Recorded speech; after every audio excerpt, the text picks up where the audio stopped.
Welcome back, everyone. You know, I just got to go there for a second. Terrifying things to hear just before you go live. Yes. It's 10 minutes to go, so hopefully we'll find them. Oh, man. Right. I hope you guys do indeed find them. I've seen talking about the players, so that would be great. But we've been asked to reintroduce our they've been found. Okay, good. That was a quick turnaround. Quick that makes me turnaround happy. time. Yeah, there we Game go. is still on. Well played production. Yeah. But we don't give them enough love, actually. No, we didn't. We've been a little bit quiet about our production friends, but we do appreciate all your hard work, guys. So thank you so much. Yeah. And Making us look good. for whatever reason that we introduce The panel. the fluffy friends of VS Gaming. You guys You gonna have to help remember me all out. the names. Okay, I know that's Stacy. Okay, cool. Just get in there. Let's go one way so we don't get it all. Yeah. Because I'm going to definitely get them mixed up otherwise. Right. It's Snuggles, Snuggles. Marshmallow, Snare, Mm-hmm. Stacy. Stacy, yeah. Recoil's in front. Yeah. Then we have Halberd. Mm-hmm. Sheep Goat. No, Sheep Sheep Cow. Cow. That's Sheep that's Cow. the one. Yeah. And And then Daisy. Daisy. There we Daisy, go. Boys, Yeah, well done. Yeah. We've got this. you each get a point. Yeah. Yes. Um, But when you all get a point, we know no one gets a point, so That's true. So no one gets a point. no one gets a point. Yeah. I prefer Snare that. gets a point. Oh. Snake gets another point. Yes. For nothing. That's just how the world works, man. Well, Like, there's just points for me. I mean, you don't ask nicely enough. I feel like I have, Actually, and I've just been denied. you know why? It's because you have a 1 in your nick already. So there's your point. Actually, fair you enough. lose another point for having one in your name. That's weird. Wow. So, because of like weird. -8 now. If you weren't on -8 before, you are now. You are- Right. So, oh, just keep I ju- getting unloved. correct. I think it's only fair Mm. that we take a little look about how we got here. So there's a lot of games. So we're not going to bore you with too many details. Yeah. But Snare, maybe let's just go through the paths of Bravado Gaming and Energy Esports. So I don't suppose you'd be so kind, Snare, as just to regale us with the tale of The these tale two champions. of how they got here. So they both got here in more dominant fashion, Bravado more so than Energy. But Energy, they started off against Southern 5, a team that they were expected to beat, which they did. I think it was 16-2 that first map. Then they went up against WRG, which it might have been a more interesting matchup, but it went like very dominantly towards Energy, 16-5. And we were like, oh, okay, so Energy's started this hype train. Bravado did like more or less the same thing, going 16-2 and then 16-3. And then we were thinking, or 16-4, sorry. Then it was supposed to be a great matchup in the winner bracket final. Bravado goes up 16-3 against Energy, putting themselves in the grand final. Only 3 maps played. Nice place to be. We just saw Energy play things out versus DC. Starting off a bit shaky. Yeah. They lost the first map, Cobblestone. I think that was the first loss they have on Cobblestone in quite some time. Ended up being 16-12. They come back dominant fashion for map 2 on Cache. They win 16-5. And then Mirage, 16-1. That was... Yeah. With some interesting trying to knife each other. I think towards the end, DC was just having a little bit of fun with it as well. What's interesting about Bravado, though, is that in totality, they actually have not lost double digits. They only lost 9 rounds this entire tournament thus far. Man. Which is It's interesting. We're in a grand final. That's scary. I mean, obviously, for those of you who are just tuning in today, may not have been aware that the first day all winner bracket games were BO1. So obviously, less opportunities to take maps off Bravado, or rounds rather. Yeah. However, that's still a very impressive feat. Yeah, it especially is considering one definitely. of the teams that had to get through was, of course, Energy Esports. Yeah. So, man, I'm sure Center's played to them. pretty happy with that performance. I think so. Yeah. Smiling about that one. Otherwise, there's just a couple of stats here for those of you who are interested. Those of you who aren't, tough luck. We have the picks and ban rates for the different maps. So Mirage has a 16% pick rate and a 13% ban rate. Cash 24 and 10 respectively. Train 8 and 16. Cobblestone 16 and 13. Inferno 20 and 12. Overpass 4 and 18. And Nuke 12 and 15. So a fairly even split here. I think the one that stands out to me is that we've only actually seen one overpass. Yes, yeah, we have only seen one overpass map. But I mean, the thing is though, with overpass, I don't think many of the teams have either neglected to pick or ban the map or just banned it outright. I think there's something wrong with these stats, guys. After you've said them? Yeah, I just read them through an autopilot, but I think something's wrong here. Why? It's just the numbers don't seem to add up, right? These are all the 20 percentiles. Yeah, it's the amount of times the map got picked. Oh, yeah, Picked that's and true. banned. Hmm. Yeah. We've given you the wrong stats. The wrong stats. May have been more useful to give you the number of games picked and banned. But I think in that case, this just goes. I think the very interesting one for me once again is Overpass, which has been banned 12 times, only picked once. Yeah. And I think the most picked map of this tournament so far has been Cash. Overall, though, it's been I think pretty nice to see quite a nice selection of maps here. I think we all got to root for Train and once again Overpass to be picked up here. Otherwise, going to this grand final, the Bravado lineup has a massive swing towards them in how you feel this game's going to go down, with 82% of you believing that Bravado Gaming are going to take this. I'm pretty amazed by that, since we've seen closer numbers against Bravado. Yeah, I mean, I think last time in the best of one that they played, it was 65, 45, 35. Yeah, and I think Energy have had, I think like 70, 30 or something against DC. In fact, I lie. Definitely wasn't 70. It was 81 to 18. 81, 18. Yeah, 0.5. 81, okay, 0.5-ish, yeah. Yeah, I'm just, there's no need to be pedantic about this. Bravado should probably feel good, though. I mean, after yesterday's performance on Cash, that's probably, of all the maps, right? I think after yesterday, Energy is not under any circumstances going to let Cash through.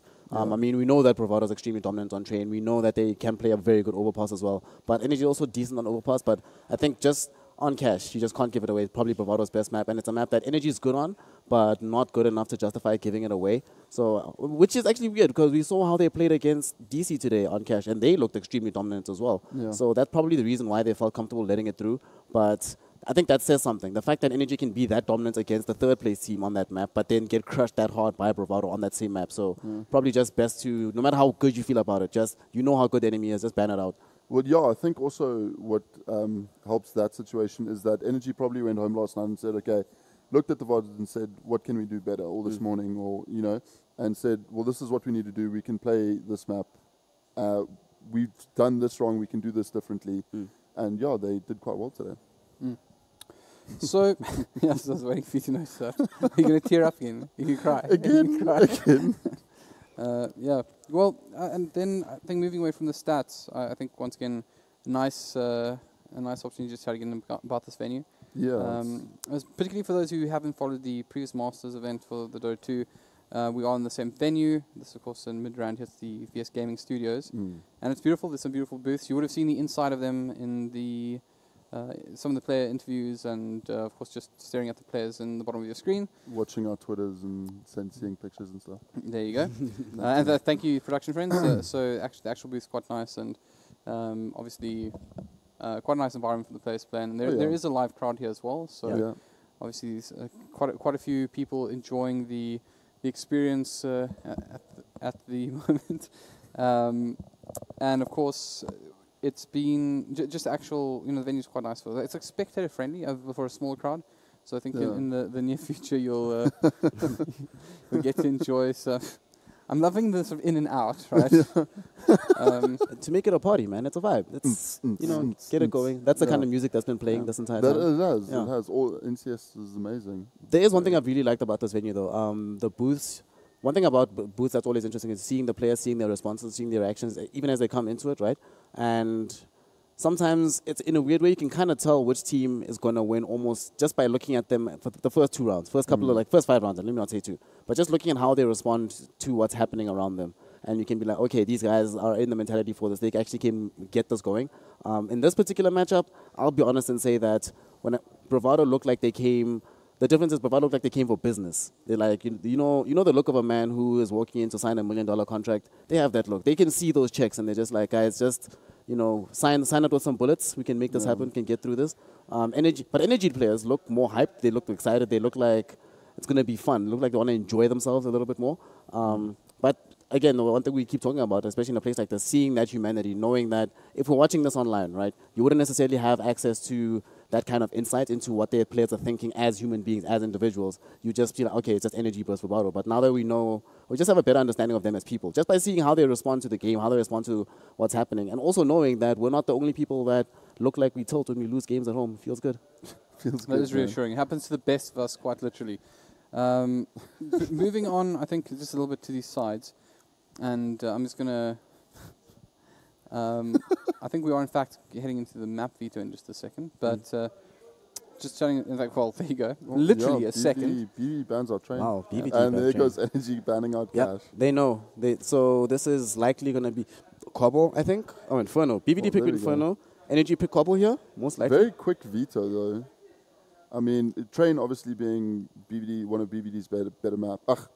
Cash being one of BBD's better maps, and Train being one of Energy's better maps as well. So these teams obviously vetoing those out, not wanting to play on each other's strongest maps. Inferno being picked up. There's the Mirage. I mean, we just saw what Energy can do on Mirage. Yeah, I'm sure played they a very feel good Mirage, yeah. really, really, really good. Probably he who must not be named said, guys, look how that last play went. Taking out 5 guys with the pistol. I want to play that. Oh, an overpass. There we go. I'm kind of not surprised that Bravado picked Overpass. There seems to be a team that can Overpass one of those maps that if you don't actually hold control over the sides on the CT side especially, then it's very easy, not necessarily to be flanked, but you can be taken out in ways that you might not necessarily expect. So I'm glad that Bravado get rid of that, or that they pick it up themselves, because they know that they have the kind of players like JT and Detrini, players that are very, very difficult to control. And if they have that space, they can actually go they can make life extremely difficult for Energy, especially if they're on the CT side. There's Cobblestone. Yep, and Cobb's the last pick. So, I mean, Energy, they lost on Cobb today, but they played very well on it. Yeah, so probably also important that we may notice that this is BO5, but the 4 maps appearing there. Yeah. So for those of you who weren't paying attention earlier, you should have been. So we're not going to say it again. Yeah, exactly. Just figure it out. This is obviously a BO5, Yep. but Energy losing to Bravado in the previous winners bracket means that they will, in fact, have a 1-game disadvantage. And Yes. BBD will pick up it's that a one big game one. advantage. It's a big one. I mean, beating Bravado Gaming 3 times Yeah. out of 4 opportunities. It's tough. It's like rough. You could say the Energy's ban was like the first pick, right? Yeah. Because they played on Cash yesterday. Yeah. Or last night, and yeah, BBD showed a very dominant performance. I mean, what was it, 16-4? 16, yeah, 16-3 or 16-3, 16-4. actually, 16-3, yeah. Yeah, so I mean, Energy definitely have to bring their A game in this series at this point. I mean, both the teams look like they've come to play. Just looking at the players' focus, training, or warming up and stuff, I'm sure both of them will come to make this the W. Yeah, and we just saw a moment ago a picture of Bravado Gaming and their customary huddle. Yes. It's kind of interesting to also get a chance to see how these teams operate in that fashion. Yeah. You see how they communicate. I think with Energy, it's somewhat like you see Wham At the back, moving back and forth behind the players, generally being very loud. like a little bunny, you know. He has too much Going- energy. It's impossible. He does. It's insane. The man has not slept in 7 years. I'm pretty sure about that. Just But it's also nice to see, that group huddle from BBD. You could just imagine what they're saying to each other. yeah. But yeah, I'm keen for this series. You know what I'm excited. really interested to see? I'm interested to see what happens on the second map. I feel like Inferno is... I don't think anybody knows what to expect from Inferno today, because we've seen the playstyle on Inferno change pretty much throughout the entirety of the tournament. So it can go either way in that regard. Yeah. But the other maps have been a lot more formulaic. So what I want to see is new things come out. But we've only seen one overpass this weekend so far. So we don't actually know if that overpass meta is actually locked in or not. And it's been DC and XTC have played it. Neither of these teams have played... neither of these teams have played... Cobble. No, they played Cobble, actually. Yeah, Energy played Cobble. Energy played Cobble. Bravado... What maps did Bravado play? Bravado played Cash Cash. and Cobblestone, right? Yes. Okay, so they won on Cobble. They won on Cash, won on Cobblestone, obviously. And I forgot what they played on day 1. But all the maps... So the last map that they're going to play, potentially today, is a map that Bravado have won. But that means you have to get there. And you're going to be going through maps that you haven't actually versed Bravado against. Or you haven't seen much tape on what Bravado can do on these particular maps. So Well, we know that Energy's got a very deep map pool. I mean, Yeah. I was chatting to... This is the information that we got yesterday from Adam. We've been waiting for this. Yeah, so they say that they're not... Every map is sort of a good map for them. They don't have any maps that will hinder their performance as such. So they've been training, they've been working hard. Nothing that we've seen before, apparently. This is according to Adam. Nothing that we've seen before will come to fruition tonight. They've got fresh strats, fresh everything. So let's hope... And apparently they haven't used any of these in the tournament so far.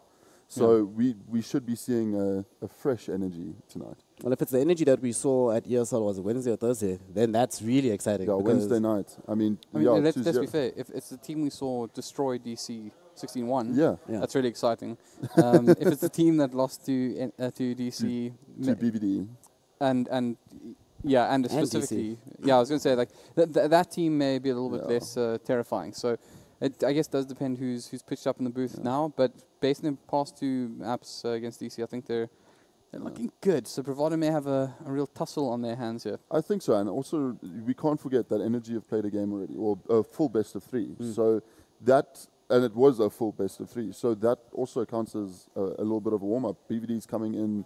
Yes, they have the one map advantage, but so I mean that kind of counteracts it. But they still haven't played a game yet today. So just to get it out the way, because we do have a bit of admin, Recoil is going to ask you for something in a moment. There's in fact a prize that we're giving away. It's a StatTrak AK-47 Neon Revolution, and the winner is Etienne. Really? Oh, come on, production. No. It's actually Dylan Newcomb Moorcroft. So congratulations to you, friend.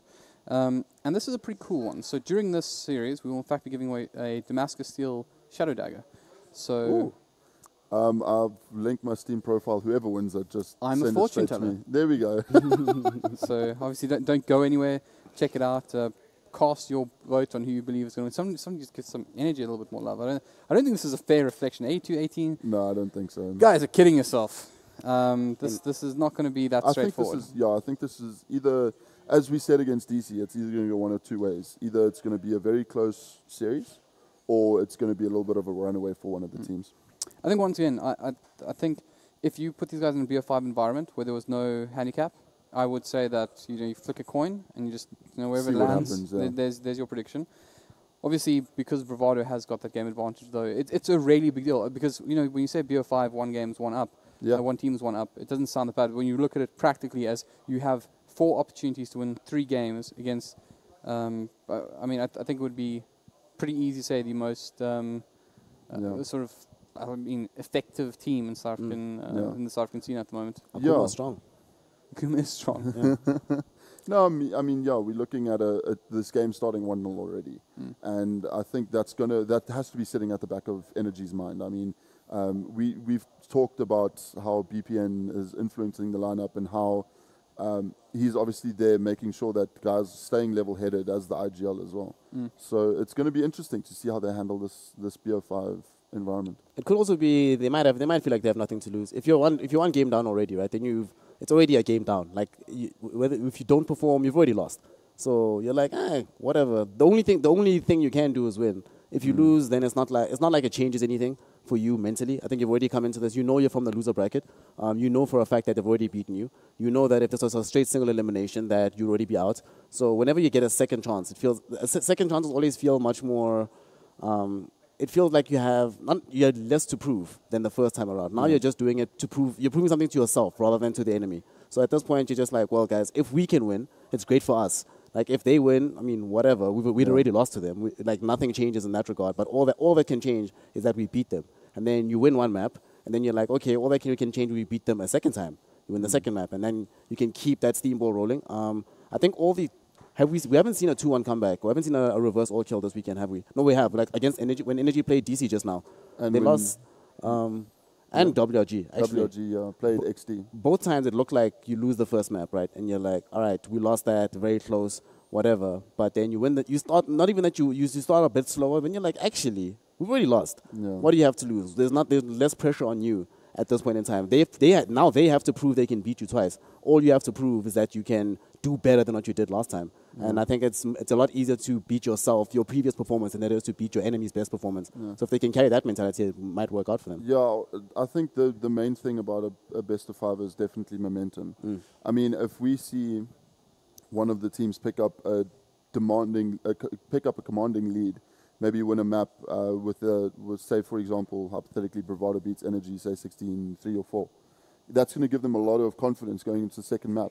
They're gonna be peaking confidently, and it sounds silly, but to those of you who don't play CS, it's an amazing advantage to have. When you're confident in your ability against arguably these are the 2 best teams in South Africa at the moment. I mean, they're going head I mean, to I head. don't think it's a case of saying arguably anymore. I think Yeah, it is, definitely. they've proven yeah. this time and time again. So it's the two best teams battling it out to see who is the number one. Also, the two best AWPers.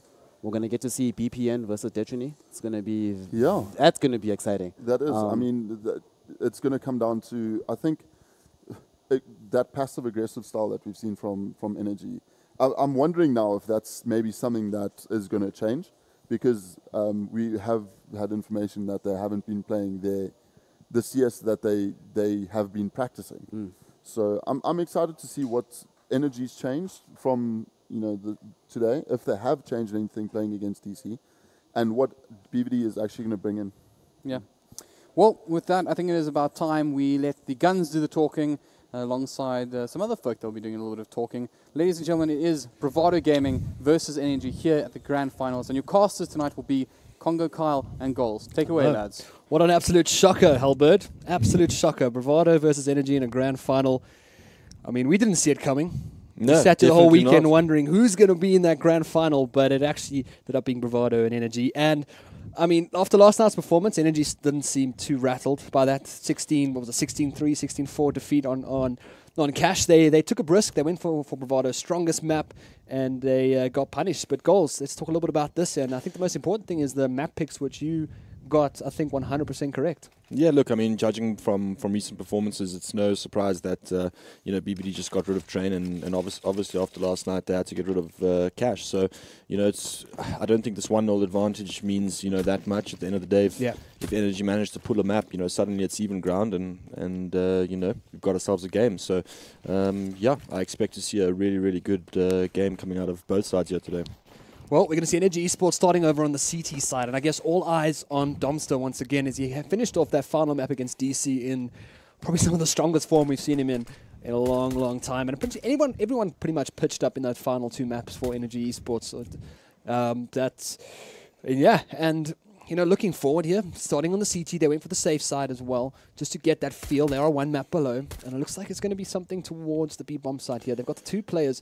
They've got the early presence here on A, but I mean, Energy are sticking to their 2-3, split here, and they're just holding down the sites. And BVD not receiving really any sort of information, so they've decided to group up here, and they're probably going to just, do a nice little breach middle and, smoke off one of the sides and hit the sides, keep that close range going for the Glocks, and, here comes the execute.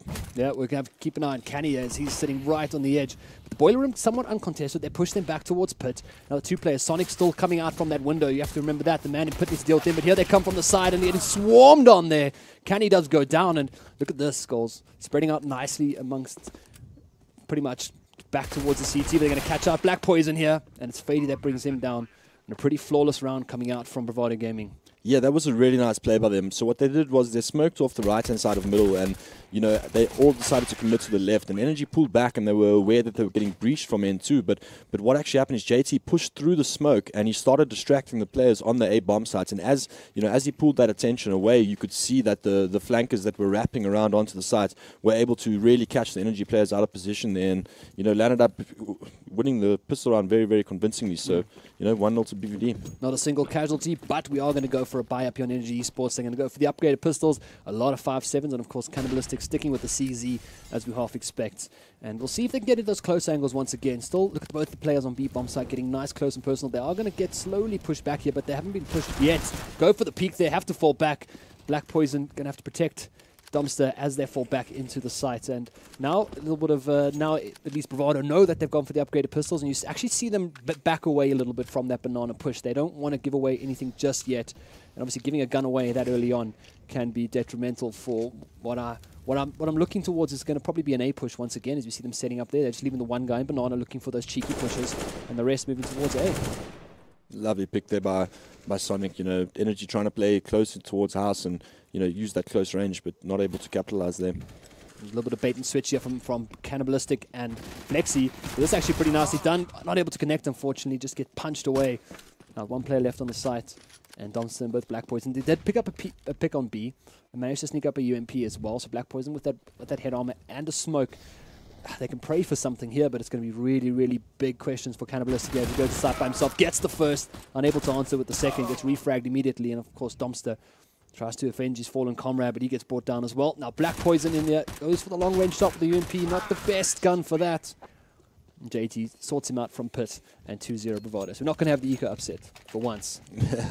Yeah, no, look, I mean, they invested completely into that round, and, you know, Cannibalistic, you know, fell back into the corner in sight, and he just wasn't able to, you know, once they had found out where he was, you know, with that CZ, he spread out his clip, and he wasn't able to kill, you know, more than one, and BVD had got the early advantage, and they moved together on the site, and they managed to maintain those guns that they have, and now it's a full eco on the side of Energy, and they seem to be just, you know, pushing down Banana, but big grenade, nice little jump up there, just spotting some heads. Elusive's back in up Detrony there, just tapping away, trying to get more heads out there. Lexi did get dropped down to 10 HP from those big grenades that came out, and quick clean up there for Bravado.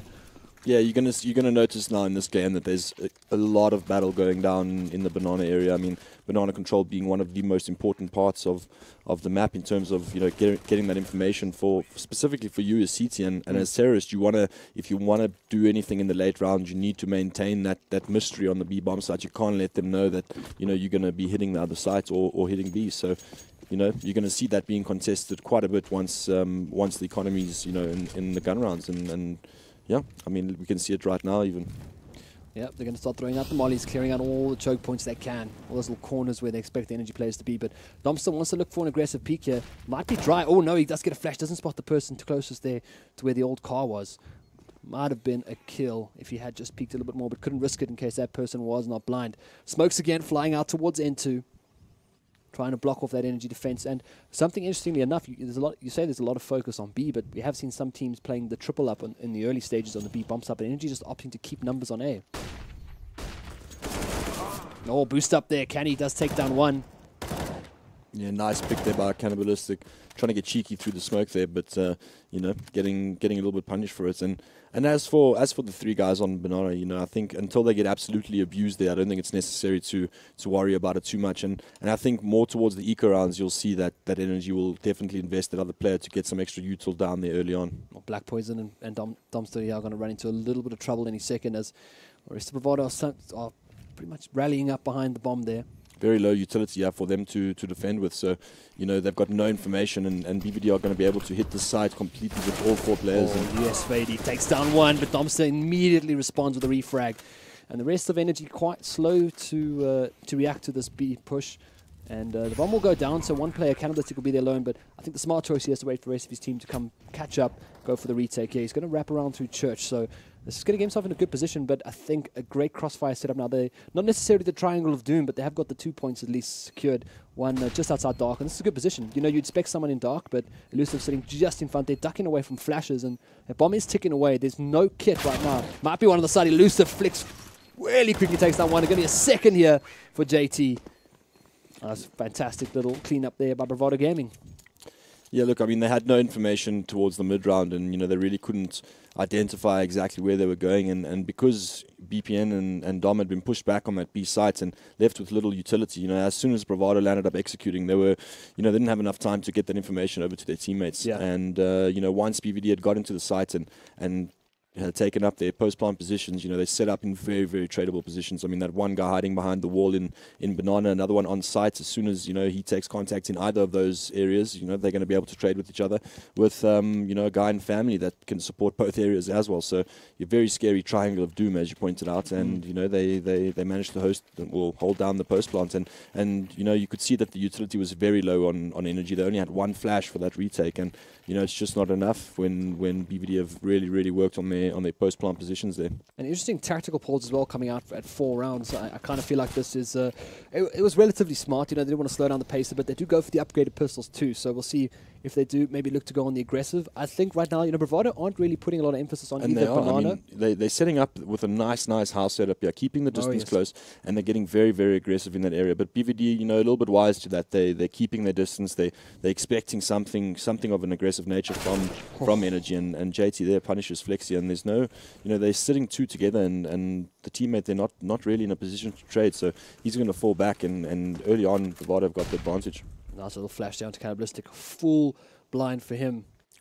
both eyes open towards that flash. So, yeah, I was looking for that forward aggression position, and obviously there wasn't going to be a refrag at all, because if he'd stepped down those stairs, he would have been murdered by JT, and JT doesn't lose those. But now Elusive coming up close to Cannibalistic is right on his right, but he's going to check the spoiler room nonetheless. Goes for a pre-fire as well. Out comes Cannibalistic, but they've got that angle covered. Obviously, you're not able to see too close there with that M4A1S. The silence the gun.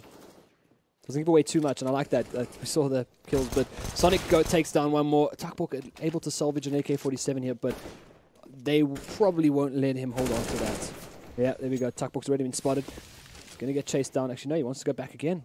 I guess as much economic damage as he can do here will be preferable, but Detrony wises up and takes him down.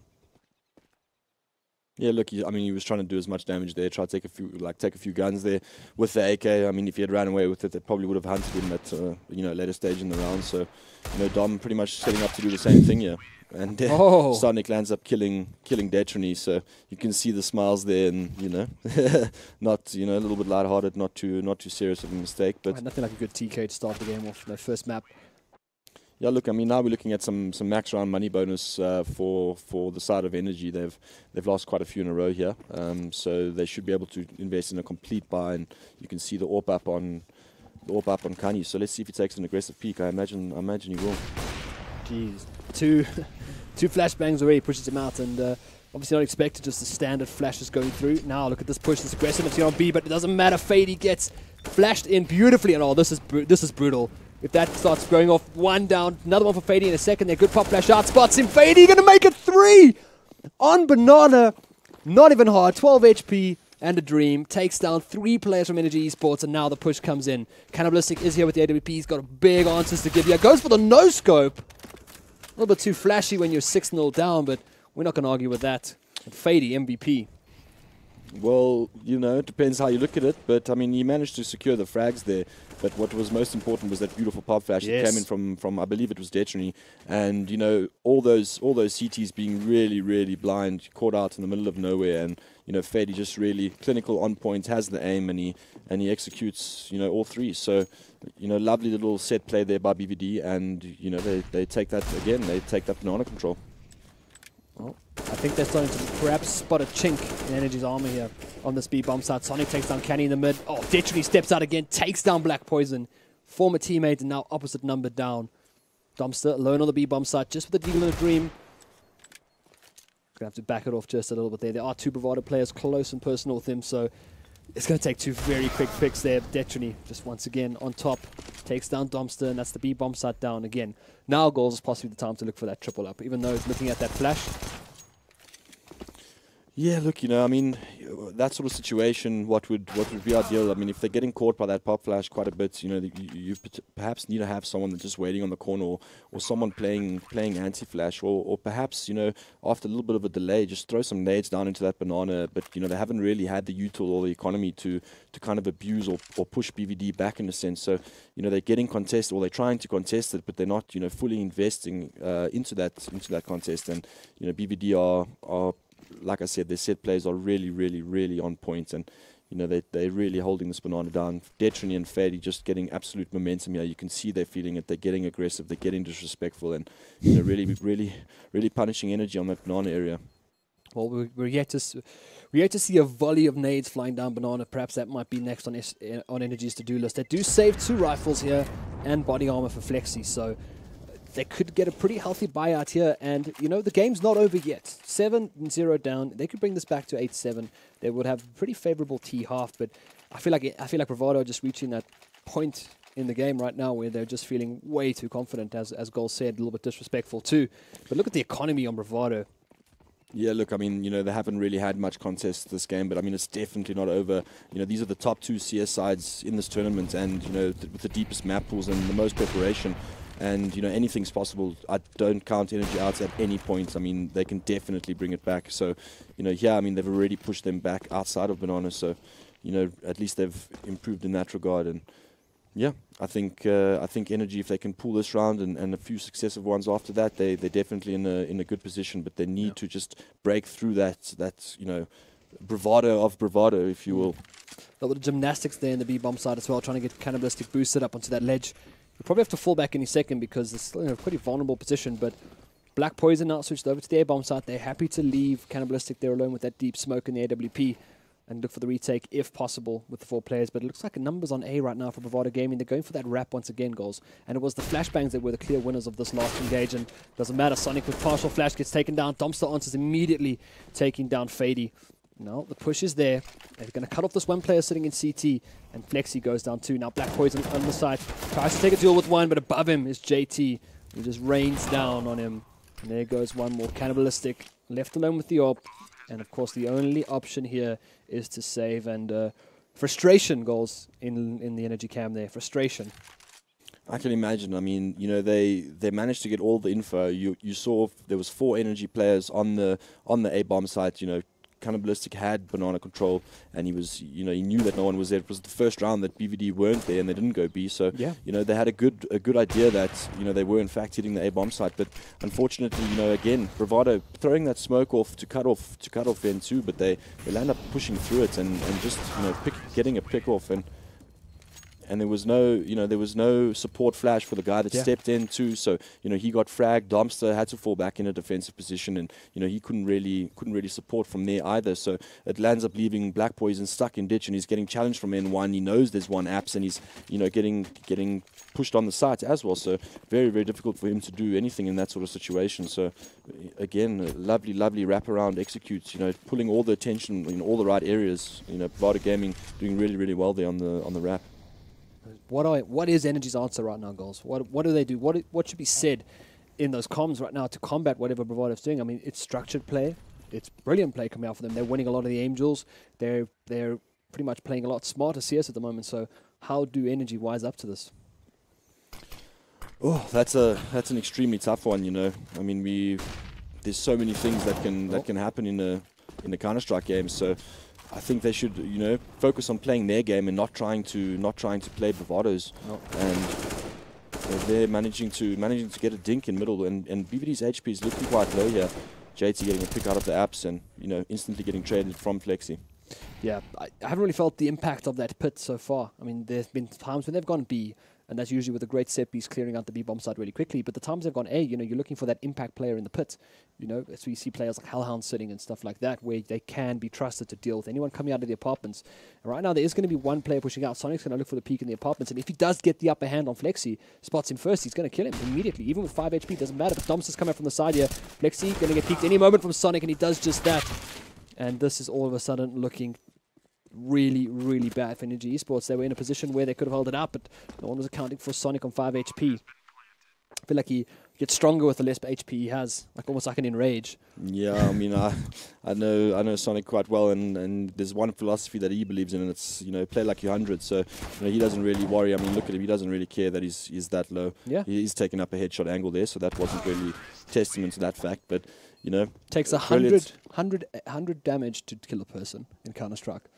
If you don't kill them, they will probably still kill you. They're still on 100, basically. Rule of thumb. Second tech pause coming out here for Energy eSports.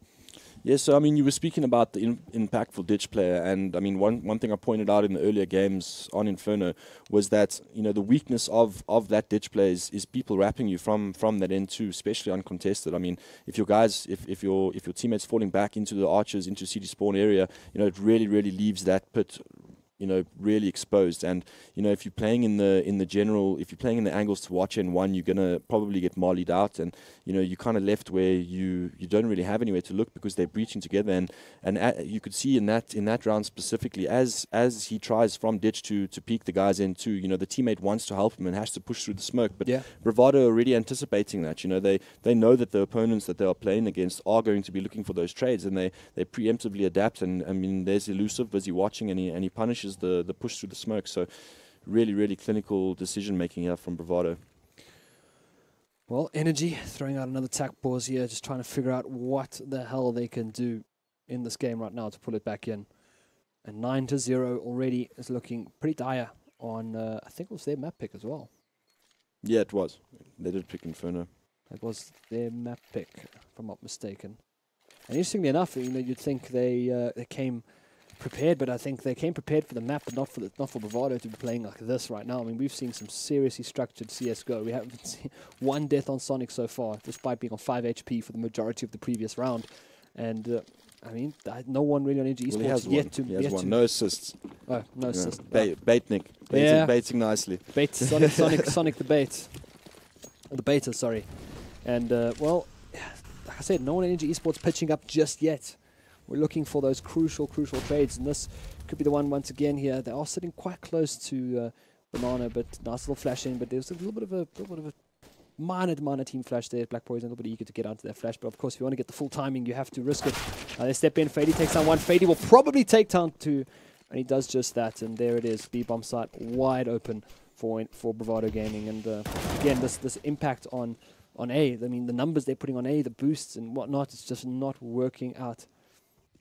Yeah, and yeah, as our production says, no more attack pauses for Energy Esports this game. So whatever happens from here on out, they just have to deal with it. Maybe a throwaway pistol round just to cool things off, take their hands off the keyboard. This is a really superb flank here by Sonic. What game sense? I mean, he's going to find all of the Energy players not able to capitalize too much, but I mean, he gets all the information. He knows all three of them are there, so his teammates will either come support him or all just exit CT. But I mean, their economy's flush, so they'll probably want to get rid of those guns. So yeah, there we go. They're hunting down Banana. You know, Sonic trying to get the flank right, and you know, he's getting a lot of information here on the flank.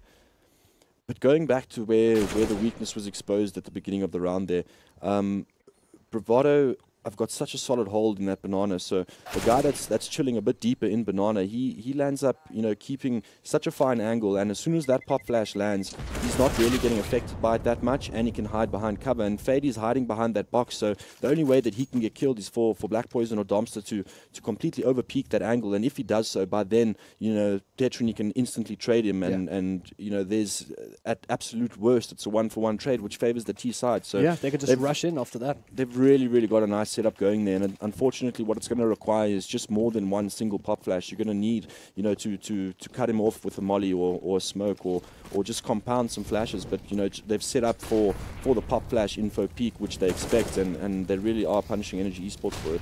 Oh, these mollies come out. This is brilliant though. Good flashbang, and finally Tuckball going to punish Tetrini and Fady for their control on that Banana throughout the game. And that's exactly what I was saying, right? They needed to commit a little bit more to it, in the sense of, you know, overwhelming them with flashes, picking them both, you know, catching them both with it, in a sense. So, you know, at least they've recovered in that regard, and they've kind of pushed them back in Banana. Oh, very good flash coming out there from Flexi. Takes down one, gets the second, and Black Poison there finally put some numbers on the board for Energy Esports. And this was brilliant. I mean, this is exactly what they needed. And another thing as well, the... you know, Banana, we saw other teams, we were getting punished from Banana. They were just throwing a volley of grenades down there early on just to push the team back. And as you mentioned in one of our earlier games, you throw the two mollies that forces them forward or locks them in place. And the deep one and the sort of not so deep one. A nice little flash out there. And Bravado now pick up the AWP. Tetrini has had enough, even though the AWP's not there as an answer for Energy Esports. Yeah, I think they're gonna try to slow things down now. I mean, they got, you know, Energy have picked up around, and if there's any, the worst possible thing that they could do is reset them on this round, and you know, that's going to put this game extremely difficult to come back from. So, you know, they're going to take this round very slow. They're going to, you know, grind it out and hopefully get an early pick with that AWP. But you know, Energy using the util to delay any sort of, you know, peak or pick. And unfortunately now he's taking a lot of damage through that window. You know, JT spamming him there through the window. Yeah, smart play as well. Obviously expecting something tricky out of Energy Esports here, as they're obviously clutching at straws right now to pull some more rounds on the board. But out comes Fady up from above, takes him down. Now, Tuckborg falling back, gets the headshot on Tetrini. That's exactly what we wanted to see. And now Energy in a slightly better position. JT tagged up again, but Sonic comes around from that flank, and that's what you spoke about, goals, that deadly flank. JT on 19 HP though. Sonic up close and personal, does get tagged through the box. Now he's going to look for some action here. Gets the double spray down, almost. Carney's there to back it up. And takes down the last two players. And JT now 19 HP. And he doesn't really need to save. They've got quite a good economy. So maybe I think the play is to take one or two more guns off Energy if it's possible. Yeah, I think he's going to drag this round out as long as he can. There's no need for him to survive here. I mean, he may as well try to do as much economic damage as possible and get a peak or get a pick at least on the Energy side. But get a bomb plant even. Possibly, but I don't think Energy will allow that. It would be. Oh, and he's. What? Oh, and it was so close there. very, very close call there for JT picking them all off. What a play. Nice fake bomb plant, and lands up getting some nice spray control to punish both of the energy players. He nearly got that third He player, really didn't. though. Yeah, Wow. that was a close call. But with that being said, another nice round there from Energy Esports, and they managed to get some some sort of consecutive round win going here, and they're going to be building an economy of their own. They've got the AWP up now, BVD don't. So another good round for Energy Esports. They've had the AWP for a couple of occasions now, but we haven't really felt its impact. And again, a lot of aggression here. Dumpster There's so much information here. I don't think that smoke was good. The deep smoke, naturally, if they do pursue, Dumpster's going to be in a really good position to frag them. But I mean, he just snuck right there so quick down the big gamble. I mean, there were a couple of flashes that came through and a couple of mollies, but he just kind of ran through everything. He actually ran through a teammate's molly and just to get into that spot. So I mean, they're going balls to the wall, but again, it's that push out here. Not going to be taken down. One player's flashed up. Very, very bad. Black Poison goes down, and Cannibalistic trying to get back into ditch. Gets put down, and Sonic just turns around and murders Dumpster Aims at the in the traces. house. Yeah, beautiful spray down there. And now one player left alive. It's Tuckbook coming on from that B bomb site, and well, I think the call is here to hold on to that rifle. As you see, the rest of Energy Esports chatting. Cannibalistic being very, very vocal there in the booth. Giving the boys some lip, telling them what's up.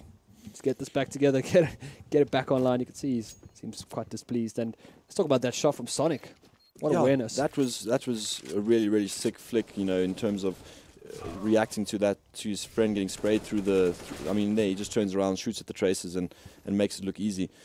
But what I will say is that the problem for me there was Energy got so much early information on the banana area, and they didn't seem to almost trust it. Like they were very, very passive on B, and of course, they should be. They're getting the information on the B bomb site, but they never really spotted there, and only BVD never announced themselves middle. They kind of just all walked up together slowly. There was a guy in one peeking into ditch, and neither the guy apps or ditch had seen him peeking, and also three of them were moving towards N2, and there was just no challenge, no info peek, and they land up again just wrapping the site, and those ditch positions become so redundant and pretty much useless when you've got the situation where you're getting wrapped from sight. And here we got a banana stack challenging that control, and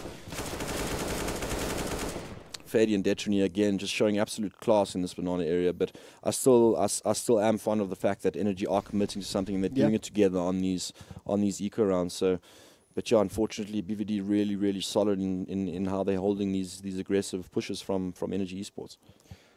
They're going to need a killer T side. If they end this 13-2, they're going to have a serious issue. It's going to be possibly the most important T round of their life, I think. They want to keep this tournament alive, and a defeat like this, a 16-2 defeat on their opening map, when they're down by a map as well, I think it's going to take an extremely disciplined and strong team. I want to say mature team as well, as it not to take that out of context, but a mature team who's just going to be able to pull it back together. But right now, Dooley's out for JT. Let's see what he can do with those. Yeah, look, some jokes coming through here. But yeah, look, for Energy, they came into this 1-0 down. They knew off the bat that they needed to win 3 maps anyway. So whether it's after losing one or not, I don't think it really makes much of a difference. I think, they probably got some contacts happening in Banana, and again, just taking off the better trades here in Banana, and BVD always seem to just walk away with the advantage from that area. They've lost so many trades in Banana. The aim is just not there for Energy Esports. Sometimes I would like to say that the angles seem relatively fair, but they're both peaking dry at times, but it seems to be always Bravado that walks away on, look at Detrony, 43 and 34 HP for Fady. They get the frag and they walk away with their lives. Black Poison couldn't commit because they had a good double peak going on there. It was really, really unfortunate, but now Elusive takes down Flexi as he comes around that corner. Canny has to do something big here as he's wrapping around back to the archway, but Sonic just on form destroys Tuckbook. And now going to the side of the 13-2 finish goals. Yeah, look, Bravado looking really, really strongly on the tee off. Look how consistent the fragging is going on their side. Just really, really strong, disciplined, structured play there. And also once they get confidence going there, Sonic with the with the little shout out there. I'm surprised we haven't seen a dab as yet. We saw some earlier with I think it was WRG. Yeah. I'm pretty There was sure discussion with the admins to ban them, but you know we just let that one. As long as every team's allowed one dab. One dab. One alright. dab per map. Yeah, one Okay. dab per map. You know, rules are rules. Not gonna argue But then there. it's in the fine print right at the bottom. But he has the pistol, and Yeah. I really, Everything for energy right now. This is their most important, I think, pistol round of this tournament so far. This is exactly what I expected from BVD. Just early information peaks and aggression. I mean, they've got the rounds to lose, and why not? You know, and you know, it looks like an even trade, so it's definitely favouring the T side. Cannibalistic picking the guy off Banana, so there's no need for energy to commit here. They've opened up and spread the defenses thin, and I mean, there's a wild flexi jump. I mean, a wild dom jumping into the ditch there. So never mind. They're gonna wrap this guy on in the site, and yeah, I mean, this is looking like an energy esports pistol round here. So perhaps getting on the same start that BVD did, you know. Yeah. And knowing all these players for a very, very long time and having competing with and against them for many, many years, you know, all of these guys are winners at heart, and nothing will get them down. So every single round that they claw back, it will, you know, they believe that they can win. Otherwise, they wouldn't really be here. So, Yeah. you know, Energy believe that they can pull this back. I mean, if Bravado can do it to them, you know, they'll never ever win if they don't believe they can do it back. So, you know, let's see if they can get a bit aggressive, a bit disrespectful, regardless of the lead that BVD have. Yeah, well, let's have a wait and see here on Banana.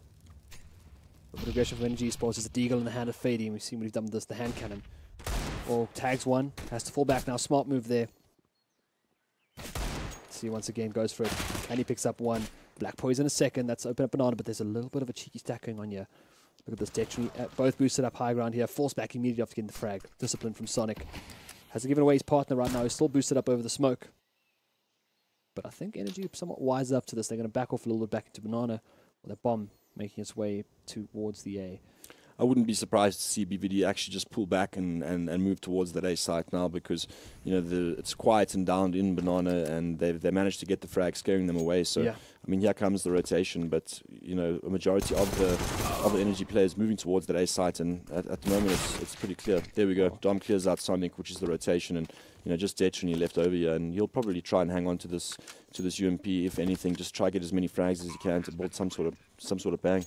I want to remind you of something. One of the first games I ever shoutcasted was DGC 2014, and it was Energy versus Bravado. When you were don't still in remind me. No. The cash map, 13-2. Yeah, Bravado on cash on their CT side, and you guys turned it around 16-13. Yeah, to win that map. So it's not impossible. It's been done before. It has been done before, and I mean, in the next map, we ended up actually winning another 12 rounds in a row. Something. Yeah. So I think it was like 26 unanswered rounds that we managed to stack up against BVD.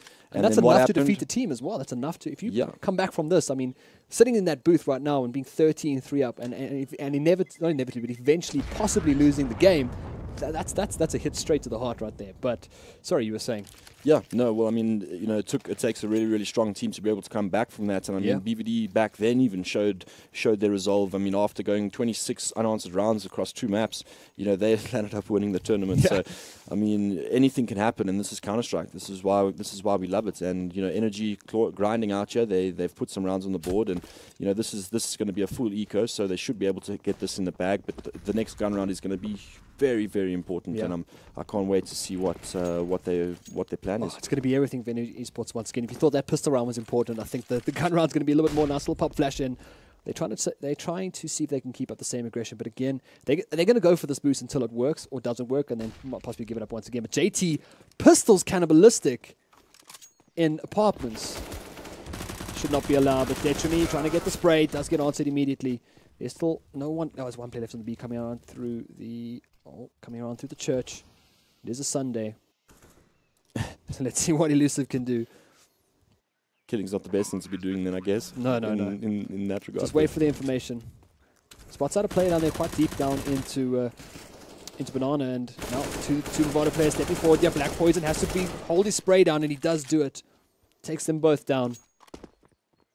Yeah, look, I think Bravado just trying to squeeze energy there and just keep them in the sight. And you know, they've all bought AKs, so they wanted to just try to do as much damage as possible. But you know, energy is starting to, well, Black Poison specifically, just looking for those frags, looking to end the enemy there, and you know, just secure the round. And they've done just that. So you know, we're going to be moving into the gun round here, and JT does have a galley, so they've got a little bit of extra cash lying around after the buy. But yeah, Trying to show them where they eat their food, they're not listening.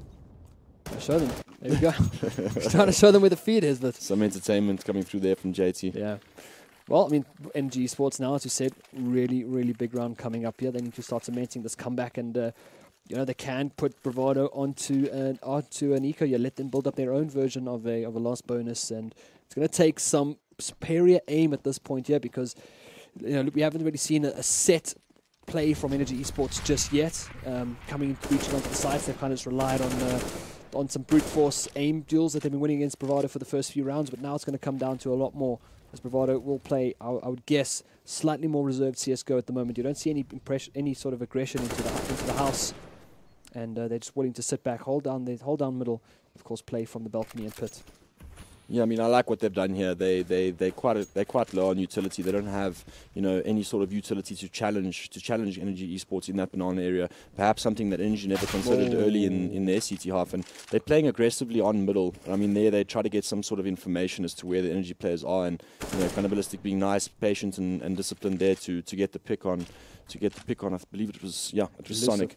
No, it was Sonic. Sonic, yes. Yeah. So I mean, already now the defenses are being spread thin, and I like that they're just chilling here, you're not committing to any sort of pick, and they've made sure that BVD are eventually going to have to move into some sort of 2-2 split. So they need to make sure that they execute really well on the B site or do a nice wrap on the A site, and you're going to see they'll start getting together soon. Well, as Flexi pokes a little bit here on outside of Belk into the A bomb site, we do see the bomb moving up towards Banana, but it's going to be an engagement there. I watched that Domster taking out Fade, looking for the information there, but Detrony left alone here. The smoke will hit him at his feet, and now his big answers here, pops in flash, but it's not going to be enough. Tuckbook takes him down, and again, really, really important round for Energy Esports, and they do have 3 left alive, and this is going to be a big kill as well for Flexi. A little bit shaky on the spray there, but he does get the frag in the end. Thank God Elusive had his knife out. Yeah, it didn't matter. I mean, he was in such a good flank role. The commitment on B, the bomb was there, the information was there, and I mean, they landed up punishing that sort of rotation, and I liked how they split, and as soon as they started having any sort of activity on A, they also the Bravado players decided to peek Banana, and there were 2 Energy players waiting for those sort of discipline again. Nice to see from Energy Esports, and Black Poison dealing with the aggressive peek by JT, obviously going for a nice 1D down middle. Very, very scary to go against. Oh, double molly flying out right now. There's going to be a boost over, but they've got to back out real quick as they've both burnt down pretty low here. 48.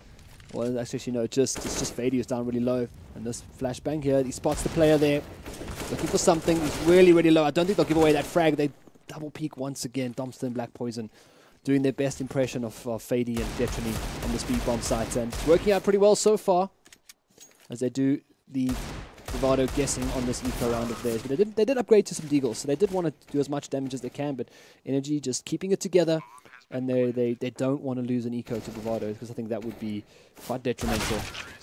Yeah, definitely not. I mean, I don't think either of these teams, you would find losing to a full-on eco round at very regularly at least. Both also understand the game immensely well, and it's just very, very impressive to see the level of CS that's being played here is really, really awesome. I mean, I opened up on my Facebook, and I said that this was going to be the best CS that we're going to see in South Africa to date, and I'm definitely being proven right here, thankfully. Yeah, it was touch and go in the beginning a little bit. We're like 13-2. Oh, Detrony. Nice little pick there as well. Takes down Black Poison jumping up. He's been looking for that aggression middle every single round, and now he finally finds the aggression in the form of Detrony's AWP and gets immediately taken down. So far so good for Bravado Gaming. They managed to pick up one more frag here, and it's been a while since they've opened up the round with an entry of their own. And now with that AWP up, Energy need to find some answers, and Sonic. Who was it that was? Someone was sick before the game. I heard the admin saying someone wasn't feeling too. Someone had a sore tummy, a little bit of nerves perhaps, but rightfully so. As Gold said, this probably is going to be some of the most exciting CS we'll see in a long, long time, and have seen in a long time. It just shows the caliber of CS:GO in South Africa at the moment. But Dumpster once again looking for information here. He's lost his buddy Black Poison, which has been his comrade for these B breaches. But that AWP still hanging around A. Goals. I see it maybe move towards that B bomb side, or has it moved there? Where the numbers? Oh, it has moved already. Yeah, no, he's sitting more towards the B side. They're playing in that CT, CT position. But you can see here that, you know, BVD have just split up. They're committing, you know, 2 on B, 3 on A, and not really forced, you know, Energy haven't really forced any sort of rotation. But also, BVD give them an immense amount of respect here, and they don't actually have the information, so they're not too sure where they're actually going to hit. So Energy going to land up executing on B here, so it's going to be interesting to see how BVD deal with this. Oh, nice flashback, pushes back Detrony now. This is going to be big for Fade to keep them alive there. Detrony is smoked out here, so he won't be able to get the frag straight. He has to guess, and he just pulled right there, but he has to sneak into it. Yeah, this is brilliant. Bomb's going to go down. Detrony's on the edge of the smoke. He busts through, won't get the first, misses it, has to run back. And know exactly where he is right now. Goes for the second, misses again. But doesn't matter, the rest of BVD is cleaning up from that CT. And now, coming out, Dumpster, big day, gets the double, goes for the third. Can he make it? He knows Detrony's behind him. His teammates just sitting in banana, sprays it down. Dumpster with a third, wants the fourth. He knows where Detrony is. They played safe. They've got the crossfire here, goal. So if they do want to play it down, they can. Yeah, no need for them to peek here. They've really secured this bomb site nicely, and Dom to finish off this round with another kill, and I'm pretty sure Detrony is going to die here from the bomb. He's really, really low, but no, he looks like he'll be able to get away just fine. But lovely, lovely play there. At the beginning, it looked like an absolute disaster. Yeah. I mean, you know, even though Detrony was missing those AWP shots, what he was doing in terms of pulling the fire in that area was absolutely incredible, and JT was just sitting on the side and being able to kill and pick off the Energy players. But there's just one reason why Energy won that round, and he's been a big factor this entire tournament, and that's Domster. Absolutely superb, you know, flicking in between all these players, knowing the angles, knowing the movement, and just keeping his head low, making the frags. And yeah, just awesome play by him, individually at least, but also, you know, to get to that point, you know, his team put him in that position, and really just good CS coming out of Energy, and this map is T favored. I did feel a bit stressed out for Energy after their CT half, but you know, they've replied strongly here, and they're sending out a message to these BVD boys. They they find themselves with a very, very poor economy. Detrony of course got that up, they can swing it, you know, any time of day, but yeah, very, very good stuff coming back from Energy, and I think this is where that sort of pressure that you were talking about earlier comes through. And you know, it's one thing going ahead that far, but it's completely different when the other team starts coming back, you know, from that far as well, and it's, you know, starting to put some doubt and a bit of frustration into your own gameplay. So yeah, really, really good to see Energy fighting back strong here, and I'm glad I said that they would, and I'm glad to see that they are, and this is, like I said, incredible CS to watch. Now, I have a question for you. Now, this is something I've always wondered, and I'm so glad I've got you here, because Bravado Tactical Pause, what is being said right now? What is being said? Because they're within reach of victory, but they keep getting shut down. So what's going into the comms right now in the Bravado booth there? Well, I mean, all you'll have is the nice calming voice of Elusive, just, you know, investigating as to where people are not being successful, or where are they being punished, and finding some sort of remedy for it. So I mean, they've been getting punished quite a bit in some early contact here, a really aggressive push from BVD down middle, and you know, I think this was just a nice little eco round that they pushed, try to get some picks, and they really, really have. They've kind of half invested into it, and they've done a lot of economic damage here. But you know, on the side of Energy eSports, money's not really a factor, considering they're only 3 rounds away from defeat. So you know, they don't mind. Every single round is just another ground out, and every single round they're adding to that economy. This could be big if he gets this frag. It's going to put them in a pretty good position, because he'll grab an AK-47 with that body armor. Canny will catch him straight from that balcony. Detrony now. Well, this AWP is a big one, but he has to at least attempt to do a bit more damage to them. And even if he loses the AWP, it's not the end of the world.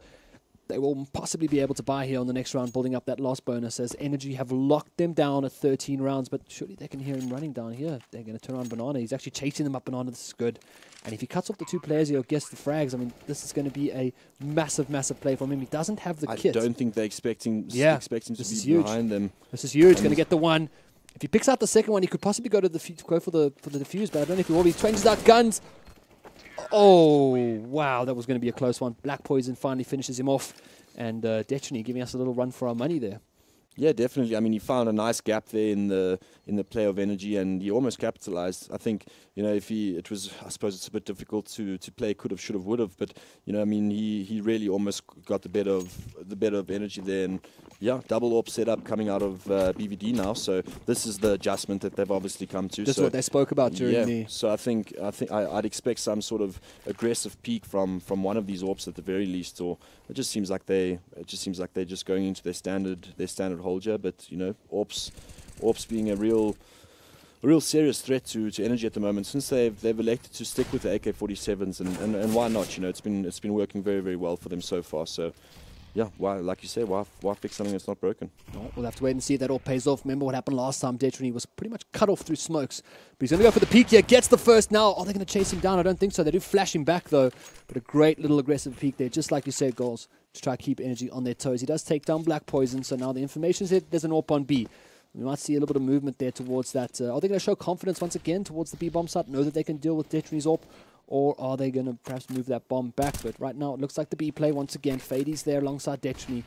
And there's going to be no rotation just yet coming out from Bravado Gaming. Oh, dink there on Flexi. That's big. That's calling That's information. And yeah. You can see the rotations coming through already. They have a feeling that it is going to be on the B sites. And, you know, unfortunately, Energy not really able to do anything to slow that sort of rotation down. I mean, even the players on A, they're in very, very rotatable positions. And oh, that's actually quite a big one there. Detrony does go down, so that's the AWP down as well, but there's no smoke on the cross here.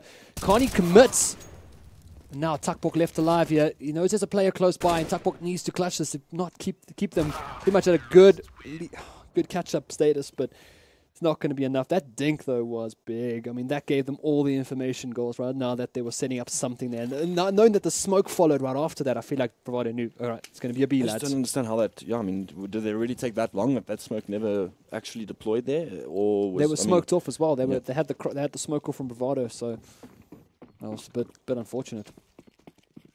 Yeah, I like the idea of breaching onto B, though. I mean, they knew the AWP was there, they got picked off, but, you know, to smoke off the coffin area and the CT side is pretty easy. So, you know, you can isolate or just negate that AWP quite easily. So, good decision in a sense, but unfortunately, you know, with that one unfortunate dink, it immediately just triggered a lot of rotations, and all the Bravado players had to do was just throw their utility towards that area and fight while the teammates are reining in for backup, and you could see as they started crossing into the site, the backup was already there in full force, and they just punished Energy as they were trying to move into the site. Well, again, a little bit of emphasis on B, the bombs there with Tuckbook, but they've got that boost up again, Detrony. I think the biggest thing there is that they didn't know that Bravado had the double AWP. I don't think JT showed that he had the AWP in the second round as well, but now they're still sticking with the one AWP on JT on that A-bomb site, but you know, they might still be suspecting that Detrony picked up the AWP once again, and then they might run into a little surprise here on the A-bomb site, but it's going to be a little bit of mid-push here from Black Poison.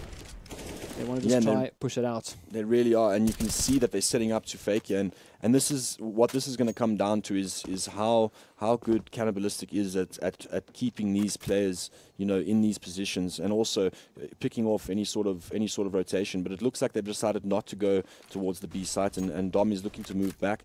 They've thrown the smokes, they've faked on B, and they look at Sonic and Elusive. They're just pulling back completely. JT getting the first pick, he gets the information, and they should rotate back here. Yeah, but there's actually a little bit of action on the B-bomb side there. Detrony's picked off one, but Black Poison and Canny on the A-bomb side take down two. Leave just Detrony alive. They cleaned up that site so quickly.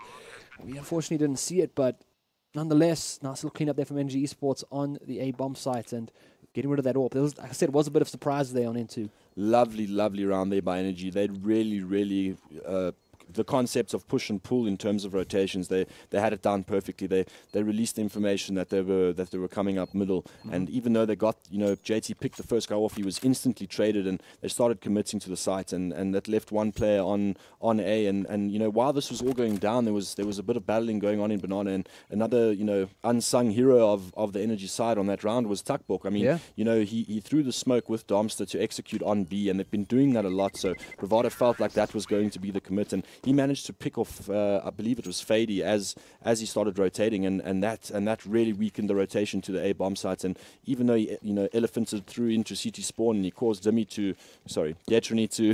to frag him, you know, it left the A site really weak, and Energy capitalizing that on. And most importantly, out of all that, sorry, I'm just spewing out the information. No, go for it, man. That's why you're here. The reset, Carl. The reset. Oh yes. The fateful reset, and this is going to give Energy a little bit of room to work with here. This is going to give them a breath of fresh air as well, because I mean, they're going to give all the respect to Bravado. I mean, look at so early in the round already, but look how far back they are. They're just expecting something. You can almost cut the map right in half there, where you see Energy and Bravado split there. It's brilliant. Discipline. It's what we want to see. It's a grand final. There's a lot at stake here. It is. A lot of pride on the line, and you know, these guys are extremely competitive, and you can just see. Oh, nice pick. Nice pick for Black Poison there on the B bomb side, and little do they know that that bomb side is wide open, but they might get the hints right now as, oh no, they've taken them down, and the bomb is all the way in CT, and look at this aggression from Bravado Gaming, immediately running down, but Canny's there to cut them in half, takes out the first guy coming out of house, and now it's to go back in. Sonny picks up the gun, Fady in the back, takes down Tuckbok, and this is actually turning into a little bit of an issue. Luckily, they haven't spotted the bomb. Black Poison is moving into it. Oh, the timing, no. Wow. Fady. But look, I mean, a lot of damage done there from BVD, and it really shouldn't have come down to the wire. But, you know, again, Energy don't really care. Their economy is pretty much going to last them, you know, until they either... Until overtime. Exactly. So they're not really stressed about that round too much. I do think they let it get a bit closer than it should have gotten. But, I mean, with that being said, you know, BVD on another save here, got, one or two upgraded pistols and a couple of nades. Probably going to just throw those towards that B side. I mean, you can look at 4 of them moving towards there, so... Yeah, I mean, I don't know what they can perhaps do this round, but I mean, a lot of damage being done here by the Bravado players with just nades, and that's gonna come into play later on in the round. There needs to be information got on A here because there is a big bad Bravado stack on that B bomb site. Sound like a sonnet from school, but anyway, big stack on the B side for Bravado. And Energy, once again, putting emphasis here. I think this is a really good read as well from Bravado because they've been putting so much pressure onto that B bomb site. They've almost felt like they've found a place where Bravado can, or Energy can pressure that point for them. And now they're just going to stack it up. And luckily, it's just the 2 players. Now they're spotted out. Detrony takes one down. Fady with the second, so that's 2 guns for them. And immediately the call is going to be perhaps move towards that A. They might have stacked enough information there. And look how quickly these players are moving. Sonic is going to have a big, big job right here. He gets flashed out. He's up on the Belk. He's going to have a very, very, very big job here. Gets the one. Can't get the second. And this is a big, big round come in. Look at that. Bravado Gaming. Take it to map points. And I don't believe it. Energy. You can see the frustration there. Look at that. Sonic. Perfect play. Just keeps their attention locked onto that balcony with his spray. Allows Fady to come in from the back and grab at the last 2 frags. And that disciplined play. I agree 100% there with you. I mean, you know, good call to stack. B was definitely the side to stack there. And, you know, Energy, after getting, you know, 2 of them got picked off really, really early on. And that was extremely unfortunate. And, you know, once that sort of pick happens, you know that they're not going to commit to the site. And they instantly just rotate all the way back. And you know, they do their best to try and assist Sonic. So, Sonic, not like that. Takes down Black Poison through the board. And Detrony with another pick on Canny. So, 2 again very, very early picks here, and again on the banana side of the map. So yeah, Bravado looking you know, with a strong recovery here, or you know, answer to the domination that has been from Energy Esports. Well, tournament, I would say map point on the line here. And Domster once again sneaking into this B bomb side. That's actually pretty good. If he can get this kill, he does. He has to look for Detrony though. Detrony up and above, takes him down, drops down immediately, has to take on Tuckbok through the smoke. It's actually Fady, sorry, not Detrony. And now Flexi left alive on the site. And he's going to get this bomb down. I mean, he's got quite a tough task here, but I think it's time to start exiting the booth already for Energy. Oof, almost a spam there through the church glass. And this is really it's a tough position for Flexi to be in. And PVD are just going to charge him down and close down the map. But I mean, all things considered, you know, that was really, really well fought by Energy. I mean, to be able to come back from such a devastating half on the CT side, you know, I think, you know, it was very, very, a tall order really, and I think they managed to put up a fight, and I definitely think they're going to feel a lot better than they would have compared to the beginning of the game, you know. I don't know who was more angry there, Wham, Coach Wham, or the Energy guys. I didn't see Wham's face, but I saw hands flying, and well, they managed to bring it back as best they could, guys. And there were moments there where we looked like we were going to have probably one of the most exciting first games of a final we've seen in a very long time. And Energy Esports, you know, they're remaining consistent with making it to the grand finals and getting double digits against Bravado. But what we're hoping for is a win, at least one map off. That's what we're hoping for right now. And it could come in the next 2, as Inferno is a map that Bravado were looking pretty strong on. So any final thoughts to close that map off? Look, I mean, you know, I think, like I said beforehand, before the map started, you know, Energy are coming here looking to win 3 maps, and whether they have to do it 3 in a row or not, I don't think it really matters to them. So, I think they're feeling pretty good after that, you know, answer to Bravado's domination. So, I'm really looking forward to the next, hopefully, 3 maps, and yeah, I think it's going to be an exciting game. I mean, we've been shown here that the CS that is being played in this country is at a really, really high level, and it's awesome to see. Well, we're going to hand it back over to Halberd and see what he has to say about that game, and with his panel as well. Take it away, Halberd. Thanks very much, Congo and Goals. That was a game that I think certainly played with our hearts quite a bit. Oh yeah. It went from a little bit of despair, thinking maybe just Bravado are too good. In fact, there's a note here, Bravado too good.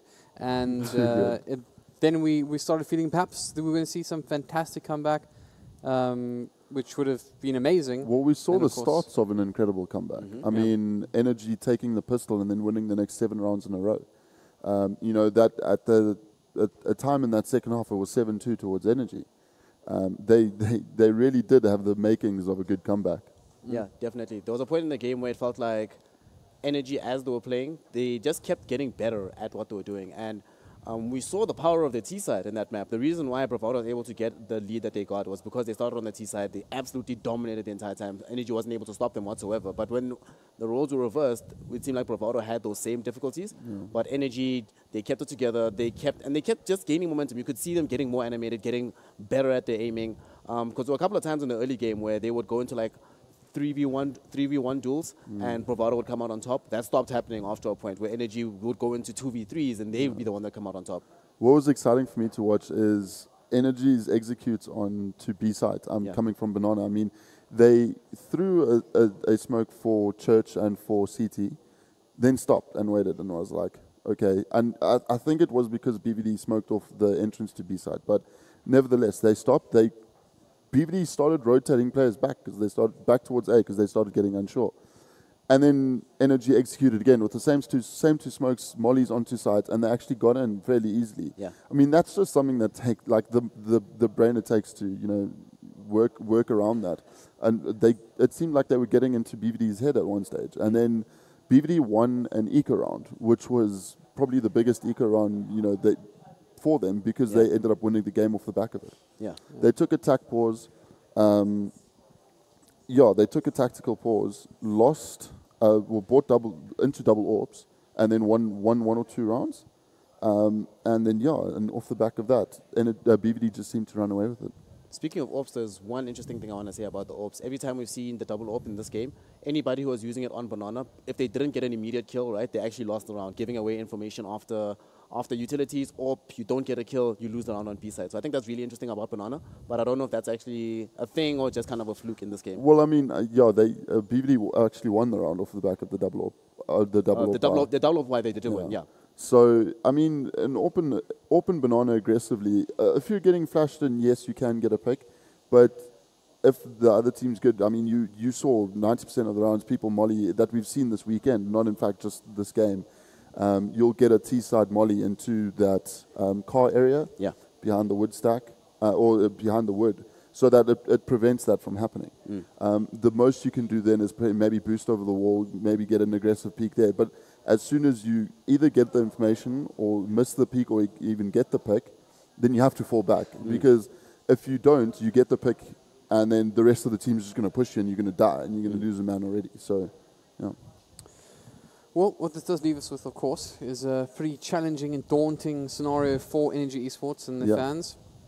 It's going to be 3 on the trot against one of the final sides that South Africa has to offer, and you know, it's going to be a very, very tall order. But let's look at the lighter side for just a moment, because of course no VS Gaming Grand Finals would be complete without a Smack Talk video. Let's take us there. Hello and welcome to another edition of VS Gaming's Smack Talk. I'm your host, Ryan Mackay, and again I'd like to reiterate the fact that this is a safe environment. Now, with me today is none other than Sonic from Bravado Gaming, and here with me on my right is Cannibalistic from Energy Gaming. Good to have you boys with us. Good to be here. Now, the purpose of this is to kind of show the audience and those out there exactly how you guys are feeling towards each other. So I'd like to maybe perhaps hand over to Sonic first, if you don't mind. No problem. Ladies first. Thanks. Beauty before beast. I'm glad that you guys finally realized that the only way you stand a chance of winning is if you have an ex-Bravado player on your team. That's funny. Is that the same one that Hockey's used? Is that how original you are? But it's okay though. Just try not to pull your network cables when you're about to lose this time, eh? That was an intentional throw, but we'll see this game because this is where it counts. Oh really? Speaking about intentional throws, how do you feel about that free win we gave you guys last night? We'll see. It's all counts into the grand final. Yeah, sure. We just wanted a really fun final, you know. It's not fun when we have a map advantage, because what's the point of that? Guys, that was amazing. Progress. I'm sensing progress right now. You two are going to be seeing each other on the battleground soon, and I'm sure that you are both really looking forward to it. Kenny, I'm going to maybe hand over to you there. What sort of way are you going to be handling the situation, knowing that Bravado are Bravado? Yeah, you know, bravado, but in the end of the day, they're just a bunch of kids. And it's going to be pretty fun beating Aaron in front of his girlfriend. We'll see, man. I just hope you play better than your disses because no one wants to watch a 30-minute best-of-5 grand final. Oh, that cut me deep, dude. Almost as deep as Demi going 3 for 15. It will be deeper than my knife in your back. Have you ever knifed me before? I have. I've tased you. You've tased me? Boys, come a little bit closer here. No, not you. Just a little bit back here in my light.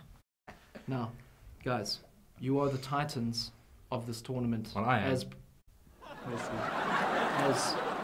May I finish? As proven by the fact that you have reached this stage of the competition. You have your girlfriend watching. My mom watching.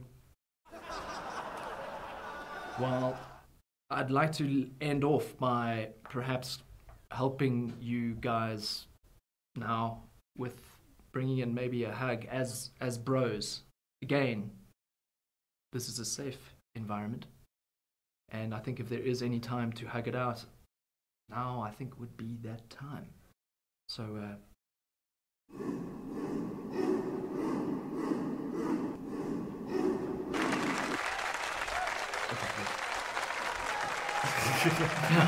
Stay with me. Stay with me now. You can deal with that. It's going to be a cracker of a game. I hope you guys enjoy. That wasn't a good hug. That wasn't a good hug. No. And I tell you what, to bring this all a little bit more to the seriousness of the matter, I don't think that was what we've seen in the past in Smack Talk videos. I think there was some like serious hostility. Yeah, I think that was salt that on was another like, level. that was not. Let's just tune each other a couple of times and you're okay. But that was more of a this is actually happening. Yeah. It is actually happening. So it's actually happening right now. So we're going to head straight back over to the casters. Gentlemen, let's see if they can back up those bold words. That hug that reminded me of, you know, when you're in high school and you hug the girls, you get that like that awkward shoulder hug, you know. Yeah. But anyway, Don't fully commit. don't fully commit. You don't want to give off too much. I mean, yeah. That was awesome trash talk. That was the most original and definitely the most the most hilarious out of all of them. It definitely was our top banter, and I mean, who better to do it between Cannibalistic and Sonic? I mean, you know, you've got Master Spaghetti himself, up against the Sonic, and but I mean, into the game here, Bot Connor has been kicked, so you know, moving on to this pistol round, and this is a map I can't wait to see. Mirage, this is going to be an absolute cracker. These guys are both veterans on this map, so going into it, I'm really keen to see how they play this in this winner takes all grand final here. You know, sometimes I like to conscientiously forget the maps just so I can get excited when I see them, and this is one.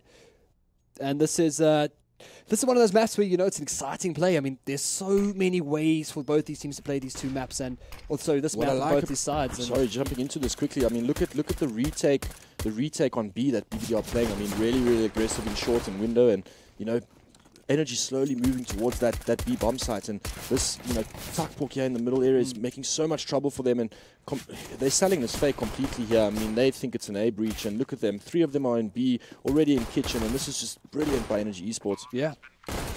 Oh, they're not really watching. You did say they were playing for the retake on B, but they lost a lot of their players as well. crazy jump shots there by Black Poison, just absolute confidence. Wow. You know, triple jump peak with a burst fire on the Glock there. Just yeah, lovely to watch. Are we seeing, you know, I know it's only the first round, so I'm going to get too ahead of myself, but you know, there was a lot of confidence in that first round. I mean, Energy, they didn't care about it. They went straight on to A, even though Bravado were, as you said, looking for a retake on B.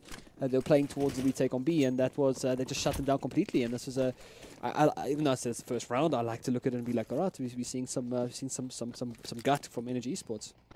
Yeah, I do like it, and I think they've got to the point now where there's nothing to lose. They're 2-0 down, and they got to just kind of play as much of their game as possible, and they're moving together as a complete unit here, not really going to give themselves up to any sort of aggression by BVD. But I mean, BVD are setting up with this lovely stack here towards B with the bait jumper. Even I mean, this is I hope Energy use the correct utility to prevent this sort of thing. They should. There should be a molly flying out any second to clear off this balcony. I mean, it's a pretty stock standard hold, and I mean the bomb is still sitting quite deep back in B. So I think if anything goes down here, the choice is immediately there to run. But there comes the molly, beautiful timing, and they're going to commit. But they spray it down. There's going to be a TK as well. Flexi, flashbang, murders Tuckbook, and sometimes you got to break a few eggs to make an omelette. And now in they come with the pistols up close and personal. Fady down below with the 5-7. Looks for heads, finds a head. It's actually Elusive that backs it up, and this is turning into a nightmare for Energy Esports here. They invested quite a bit as well, goals. They picked up the AK-47s, and I don't think they expected to kill a teammate there. Well, definitely not, and nice.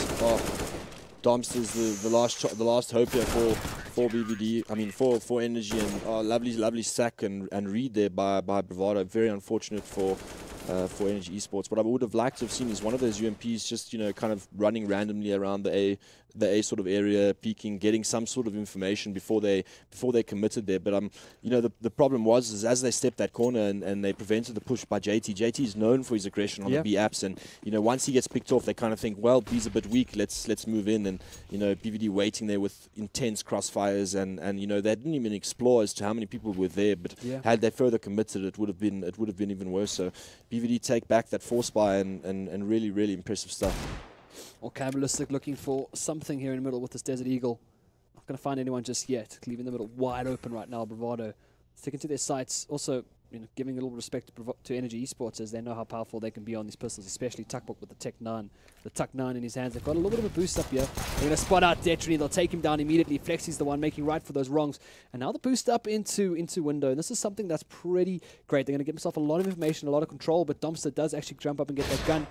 And Vint's broken as well, so there might be a little bit of information here for JT, but he's going to move his way through CT, keep an eye into that window room, into jungle for now, see if he can spot anyone crossing there, but no real emphasis on which site they want to go to just yet. Energy Esports, once again, just waiting for any more aggression coming out from Bravado before they can, really look to lock down. Little taps come out from Sonic, takes down one.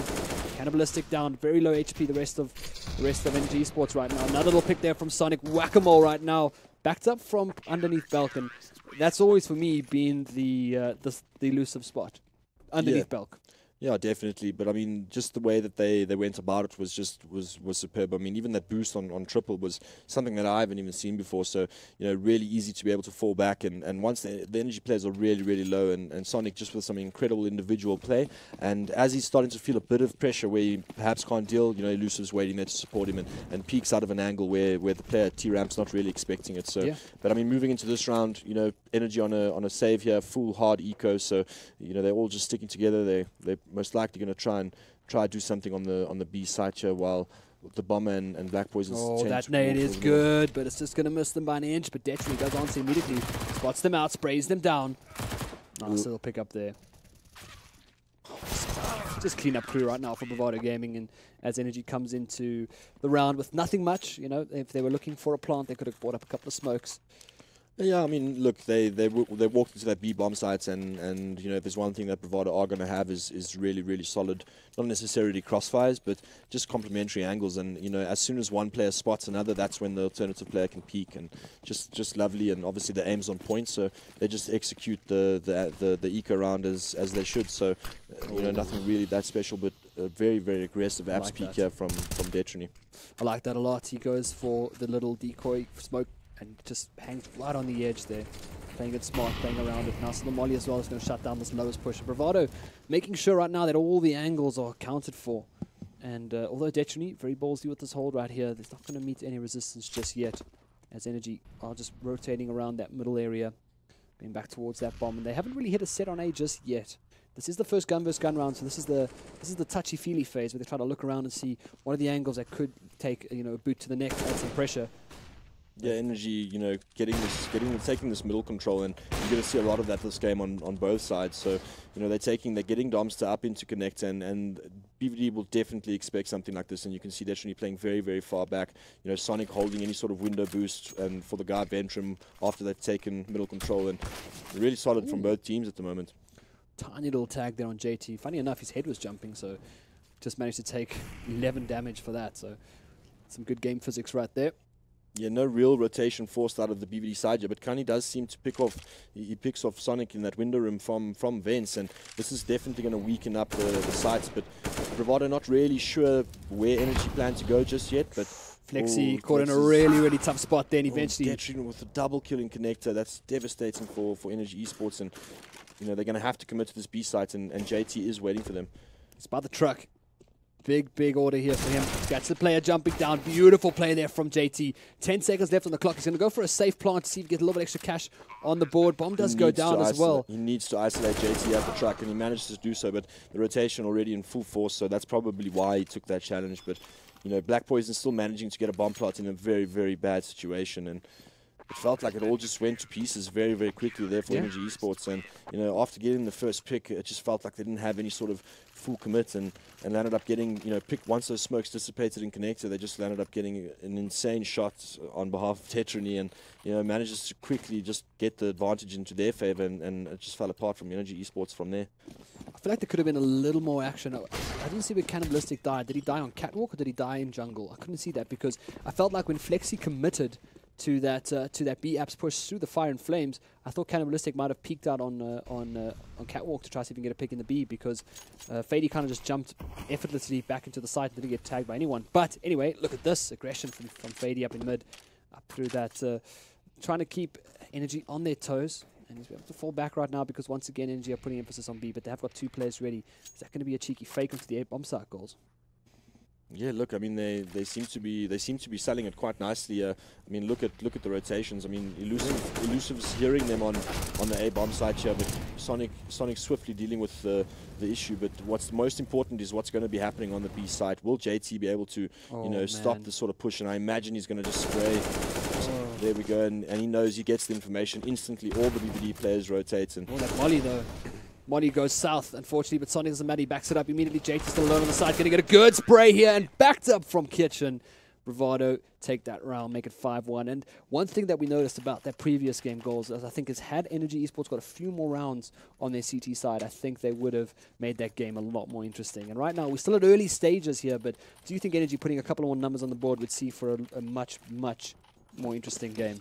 Yeah, look, I mean, every little addition to that cushion that you have is very, very important. And, right now it's getting to that point where this game, the pressure's just mounting exponentially every single round. And, it's the way BVD are playing right now, it's very, very tough for Energy to deal with. And, I think the scoreline doesn't really represent how close the game actually is. I mean, the decisions that are being made are really, really good from both sides. But the reactions out of Bravado are just a slightly better here. But I mean, full on execute on the A sites, and Energy Esports have been chopped in half by a Molotov here. They just want to get this bomb. Oh, there's a gap in the smoke. It's a crucial gap in the smoke, and Bravado punish Energy Esports as they try to breach into the site. Charity down, Cannibalistic doing his impression of Tuckbook. There was an attempt at a knife there, but didn't actually come through. And Bravado once again make quick work of Energy Esports on that side. And we're going to see a pause coming out here, I presume, for Energy Esports. I think it's a good call. I mean, they definitely need to just reset that momentum of BVD. I mean, you can just see how they're getting really, really confident in their peaks and stuff, and they're not really feeling any pressure at the moment. They're talking about cushions. I mean, never mind the one they have in this map specifically, but they've already got 2 other maps to fall back on. So, they're starting to get really, really confident here, really, really relaxed. And I mean, I think that's when you play some of your best CS. So, really crucial that energy just resets. Pause for a little bit of momentum to stop Bravado's momentum really. And I think they need to just quickly have a chill chat, even if they don't discuss anything. Yeah. But I'm going to be interested to see how they adapt. But more importantly, I would like to see if BVD land up, pulling something else out the bag that energy wouldn't really expect. Well, so the double orb could be one. yeah, well there we go. I mean, we saw it on the last map, and with the level of AWPing ability that they have on the team is insane. So it's no surprise here. They've got a lot of economy, so very dangerous double AWP setup coming out of BVD. Yeah, Detry and JT going to take that onto that B bomb side as well. JT's been absolutely wrecking apartments on B, just holding it off so strong. And it's more just those information pokes that he's been throwing out, getting so much intel on NG Esports and what they've been trying to do on the B bomb side. He's been dodging mollies, he's been dodging players, dodging refrags as well, and just doing so much work. And it's such a crucial position to play. Usually you would see Detry AWPing there as well, so it's going to be interesting to see who runs up there and gets that AWP spot. I would assume the guy with the closest spawn, since they can both pretty much AWP anywhere. Yeah, look, I wouldn't be surprised if I see JT pushing B app slowly with the AWP and Detry posting A Palace, and yeah, it looks like that's going to happen. Okay, no, wait, JT's actually moving towards short, and he's gonna have the AWP presence in middle with Detry just. Sonic gets flashed out. He might actually die here, pay for his sins, but they don't know how many people are down there. Information's there. Sonic going to step out again. Oh, nice little smoke. He's going to wait for the spray to stop. And I swear to God, if he peeks and kills this guy, I swear to God. Oh, there we go. Black Poison on the retreat there. Manages to get him and pick him off. And again, just that's what I was talking about, that adjustment, right? Yes. So, I mean, they whip out the double AWP. They go for a super insane, aggressive peak on lowers and catch them completely off guard. The information's there as well. Black Poison committed to that kill, brought him down, and not too sure about that, JT. We'll knock it down to nerves for the most part. And at the same time, now he's got this AWP, and there are some players, they're retreating, in fact, going back towards that A-bomb side. 3 players alive. And one thing I've noticed as well, that energy have been putting so much emphasis on the B-bomb side when we don't see a lot of aggression towards the T. A lot of that information seeking going through the terror spawn for Bravado. Yeah, look, I mean, I'm actually very surprised. Bravado actually just made a general adjustment before this map's even started, and that's of JT. He's known for his aggression in those B apps. I mean, normally they tend to throw a very deep smoke, and they kind of just allow one player to solo B. But now they seem to be getting the information on A Palace. They seem to be getting the information occasionally up middle, and it felt like BVD Energy have based their default on a 1-1-3 towards the B site, and intending to punish that, and it's just they're not giving it to them. So again, nice adjustment and good discipline from Bravado. Oh, now they see that AWP ready going out. Oh, Detry through the edge of the smoke takes out Black Poison. This is a big one as well. Molly's flying in, trying to pick up the rest of the players. They know where Black Poison is. 8 seconds on the clock, though. Flexi. Goals. And they're going to clean that up. Really well played by Flexi. But that was just not enough there as Bravado make it 7-1. Yeah, again, I mean, they moved all the way. They moved all the way back there from the B side, and they weren't really sure if BVD had got any other sort of control. So, I mean, really good move to do that. They needed to find out, what sort of information BVD had, and they didn't have any. I mean, they're playing really disciplined here. They got the advantage. No need to level that out or get any aggressive peaks. And again, their reactionary CS is just really on point right now. Well, it's going to be another B poke coming out here. There's some Tech 9s all around, but JT's there with an AWP. And he meets Tuckbook right at the end. An elusive 2 on that B bomb site, doing so much work. Sorry, that was an A. Sorry, breach on A. Brings him down. And now yeah, I think Energy just trying to look for any sort of quick frag or something like that out of different areas on the map. Very 1-by-1. But I mean, they've got Tech 9s, and it's extremely difficult to find any sort of pick individually. So I mean, it is a save round. So I mean, let's see what they can turn it into here. Yeah, well, one deagle in the hands of Cannibalistic's got the head armor too, and this could actually be a pretty good kill here. Oh, he tags him up, Molly out as well. And that's going to be Sonic picking up Flexi in that mid as well. Nice little play. The side of the bomb too. Cannibalistic, the last one left alive here, and he just has too many angles to watch here. Not going to be able to capitalize with that Desert Eagle. He's going to grab it up there. Yeah. Energy, this is exactly what we saw on Inferno. This time it was Bravado on the T side, and it's to sort of switch things around here. So Energy needing something here. It's not working on B. They've yet to plant a really good execution on A. They're yet to really capitalize on mid control, and that just comes with the adjustment from Bravado. Each round something different. You got Detry jumping out apps, you got Sonic jumping out middle, you got Sonic jumping out middle as well, and it's just something that they're not being able to deal with. And here we see a little bit of emphasis on mid, but again, that bomb making its way towards B, perhaps going down low as this time, who knows, but a good 4 position here from Fady, and they're actually doubling this up. This is brilliant. This is so good. They're going to get a great spray down there through Catwalk. Now spray out another player, Fady there as well, and as I said, each round Bravado adjusting accordingly, and it's just perfect CS right now. Incredible decision making here from Bravado, and just changing it up and getting superb support flashes coming out from, you know, while they're breaching Cat, and just really picking off the players from Energy Esports as they're executing that middle control. You know, and at the beginning they didn't really get any sort of reaction, and I think they kind of felt that Bravado were negating middle, and you know, next thing you know, Fady is jumping up upon that little signboard and you know, getting some picks, and JT spraying through, or Elusive spraying through smoke, and also getting another pick, and suddenly that middle take just, you know, turned, well, it was drawn very thin. So again, lovely adjustment there from Bravado. They just seem to have so many little set niche plays that they're pulling out here, and it's really catching Energy off guard here. And they have the freedom to do it almost every single round. They're just jumping out, jumping into places. And now look at this. Oh, JT tags one, and their flames are out as well, but eventually they can bring them down. Good tag, good molly there from JT. And again, just this adjustment.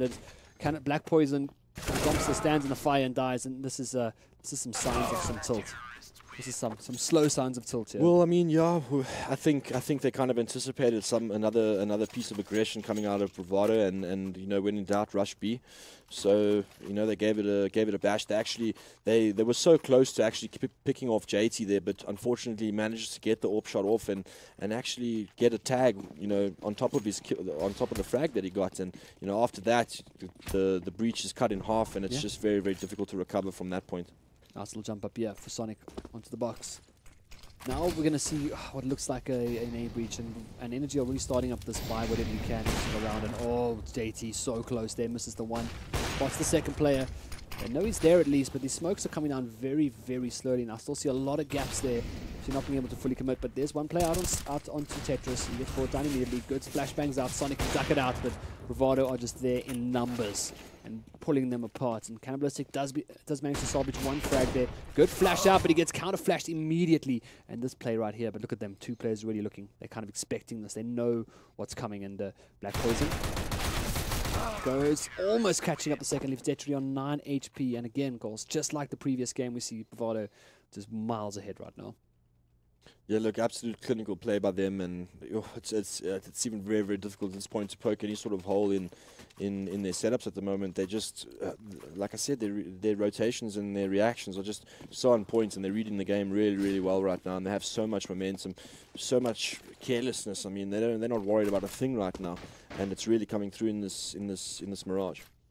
Well, let's see here. Detry once again in a very forward position with his AWP on the edge of the smoke, and he's going to catch Lexi out here very easily.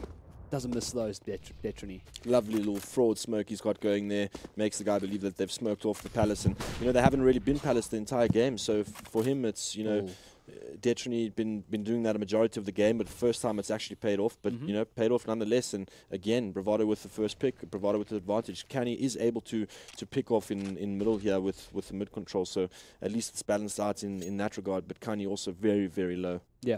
JT was actually pushing him up top of mid, and then he just pretty much took a duel and won it. Left on 10 HP though, so it's going to be pretty tough for him to pretty much amount to any sort of use here, unless he just gets some mad headshots. But again, the breach, and Elusive in his famed spots underneath balcony, or able to breach and get this. Yeah, but he's going to get some crossfire support coming out. It doesn't matter. Sonic and Detry are there just to absolutely murder eSports. And again, looking in 7 different directions at once. Detry takes down Tuckbook with the AWP.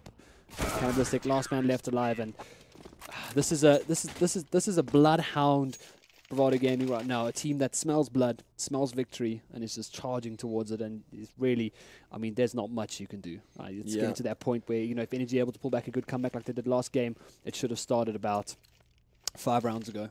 I think it needs to start now. They need to win this round now, and if they can put something on the board here, finish 12-3, you know, it gives you that slight cushion, win the pistol, and you know, you've got yourself a game. You've got to just win 1 round for every, well, win 2 rounds for every 1 they win. So I really think they need to pull something out here, and Yeah, that's really, really difficult to see. I mean, look at the amount of utility that they have. They've got barely anything, and BVD just getting so much control right now. They've already cleared A ramp, and you'll see that they'll start moving towards B now. Was that a kill? Yeah, through the thing. Everything just going in no. the favor of Bravado right now. This is really, really tough to be an Energy Esports player right now. JT and Fady just doing so much work. Yeah, they've been really dominant on this B site. And spotted the head. Detrony. He wants it though. He's hungry. He's gonna go for it. Oh no, you have to back off me. Dumpster taking a pretty interesting position. Cheeky. But a good molly down as well that'll force him towards this connector, I think, at least. Not wanting to give any more room, but Sonic is there and waiting. He knows what's up. Good flashbang comes in. We'll get the frag. No refrag. Yeah, because that flashbang's so good. It kept that guy blind forever. And Sonic able to retreat there. Wild jump by Detrony. I mean, you know, I thought he was going to go for the frag, but I never knew it was going to be like that. So, you know, Energy able to level out the playing field here. But Sonic is in a really, really good spot here. Oh, and he picks him off on such little HP. He always has impact. And Energy Esports again at a disadvantage. Yeah, JD still has the AWP. Gets taken down by Black Poison though, looking for a peek onto. This is not going to be expected. Elusive in a really, really good position here. Oh, and dear. Oh dear. Now it's a 1v1. Elusive versus Cannibalistic. Cannibalistic doing the classic jump. Might look for the grenade even. And there it is. Elusive makes it 13-1, and now we're entering a very dangerous territory for Energy Esports. Not a lot of cash to buy up what they need. Just being able to get up a couple of AKs, maybe some armor, and man. That was a really demoralizing round there. I mean, you know, the minute they got some sort of hope, you know, Elusive comes along and just takes it away from that little position in the corner of the site. And yeah, really, really tough for Energy Esports right now. But you know, they have got one round. Never count them out. Like I said, these guys are professionals. They're good at what they do, and I really, really hope that they can refresh their mindset here and just try to take a round and hopefully have a good CTR. Oh, nice spread onto the smoke there from Fady. Will pick up Black Poison, and Sonic's there to answer as well from Connector. And of course, this is just falling apart right now for Energy Esports. It's going to be a very close call here for Flex. He has to do what he did earlier and just clean up this B-bomb site as best he can to allow Canny some entry as well. He's making his way around, and Cannibalistic has the bomb in middle. He finally will take down JT, and Canny answers with Sonic in mid too. Once again, left on 10 HP after taking that duel. And he knows Detrony has the AWP, and Detrony's just going for the shoulder peaks every now and then. He has the bomb as well, so he kind of needs to wait for something to come out here. He'll pop flash out. Dashes himself and gets across. Oh, not going to be enough. They've cut the two Bravado players in half right now. Although, just Canny left alive on a 10 HP. And this is going to be an insane clutch if he pulls this off. I mean, Elusive, I always favor Elusive in any situation. 2v3, 2v4, 2v1. Just such a smart player as well. And here's Detrony on the box here. They're both taking him together. They know that he's CT spawned, so yeah, it's going to be extremely tough for him. They're just going to spray him down through. Then he knows where that bomb's planted. Oh, almost. So close there. But I mean, what can you do, right? It's a really incredible, tough position to be in. And yeah, I mean, Bravado really just waiting for Cannibalistic to reveal himself. And you know, I mean, they've got the util, they've got the HP, and they got the guns, and they've just got everything in their favor right now. And yeah, dominant performance here from Bravado. And I mean, even just the discipline that's being shown, even when they're that far in front, it's really impressive to see and really, really good to see. And it's a powerful team that you're watching here. Yep. Wham, shouting or talking, we don't know. He's a very expressive person. We'll soon be shouting. But remember when I said last game goals, I said to you that last pistol round was perhaps Energy's most important. This is probably Energy's most important. They lose this, they're on game, set, match point. Masters Championship point. I mean, they're going to go for aggression up middle, but there's a player behind him coming out of lowers, and Black Poison going to be punished. No assistance out there. Domster picks up 2 on the B-bomb side, and that's the bomb as well. Gets a little bit of information now. This push coming out here from JT. Domster playing like that just makes things so much easier for Energy Esports to try hold on to this game. Domster again. Sorry, Flexi this time, going for the guy on catwalk. Domster's inside though. Look at his position. Very forward position there in the house. Takes down Fady as well. Yeah, this is good to see. You know, Dominic breathing once again, just breathing life into the lives of the Energy team, and you know, managing to secure this. Well, it looks like it's secure at this point. But unfortunately, I mean, if you look at the beginning of the last half, you know, they won the pistol very convincingly, and you know, they lost the anti-eco round. So they need to really lock down the second round here and just build momentum round by round by round, and just grind and grind and grind, and hopefully they can put a fight here on the CT side. Well, Bravado probably going to go for the force buy here, and we've seen how the story ends when Bravado go for the aggressive on the second round after losing the pistol. But Energy are going to have to play the most disciplined, reserved CS for the next 14 rounds in a row if they want to win this game, and it's going to be a really tough ask. Look, I think yeah, to an extent though. I mean, they can't just let Bravado walk all over them in terms of controlling things. So it'd be nice to see a little bit of aggression and calculated aggression, some set plays, and to see them just kind of beat on Bravado a little bit. It's the only way they're going to get into their heads at this point. I mean, at the moment, 14-2. It's a long way. There comes the set piece onto A. Bravado going to throw some bodies at this point, but look at that goals. Look at what's happening right here. Have they sold it yet? They may have one player left alone, Domster, on that B bomb site, and he should be able to clear this up. Nice flashbang comes out there. Domster takes out Detrony. This is exactly what they need. Bravado try to sell the fake. Look at the discipline, yeah. Awesome to see from Dom. He's such a good player to have in that anchor position, and he lands up getting a nice pop flash off as they're coming into the site, and picks off one, immediately just retreats, holds, waits for the rotate, and executes the last player without any plant. And Bravado on a full save now, and yeah, I wouldn't be surprised if I see some sort of aggression coming out of Black Poison, just to get some information and farm up some money with that UMP. Oh, Energy can't keep doing this, man. They can't keep saving all their plays for second half, especially if they're going down 14-1. It needs to be this kind of fire from Domster right from the start. I mean, it's when that happens that they start winning, but Black Poison picks up Detrony immediately. Nice score position here from Cannibalistic, and wow, Energy just cleaning up right now. Let's wait. Let's give everyone a near heart attack before we actually start playing Counter-Strike, boys. Yeah, I mean, look, they definitely like to make life hard for themselves, but I like to see them at least responding here and putting some rounds on the board. And yeah, I mean, we saw it last game. They not out of it ever until that 16th round is on the board. They're going to be fighting hard, and this is what it comes down to. Early AWP up by Black Poison. He's moving towards that B site. He loves to pressure and peek that fine angle on the B apps, and he might actually find elusive Yakani with a really early pick there on the A ramp, getting aggressive. And this is what I was talking about. It's really nice to see him just get some of that confidence back, because there was none on the last half. So it's nice to see them. It's nice to see them reacting in this regard, and a lot of information gathered here by Black Poison, and you can see that the players are rotating. The only concern I have here is Elusive is moving out of the lower tunnels area, and he's looking to, and he's falling back. Yeah, I mean, he was from the B bomb side. He was about to meet the edge of Black Poison's AWP, but instead chose to get back as close as he can and try to see if he can give some support to Detrony, who was playing from that palace window. Detrony is going to take that grenade, land it in his pocket, and he's going to run. Run to the other side. Oh, that's brilliant. But yeah, I mean, look, Elusive probably going to just go back to his team here, and they're going to just try and move together as a unit. Energy, not really too much information for them. Black Poison just jump spotting on the B site, but pretty safe to assume that it's clear at this point. And yeah, Bravado executing on the A side.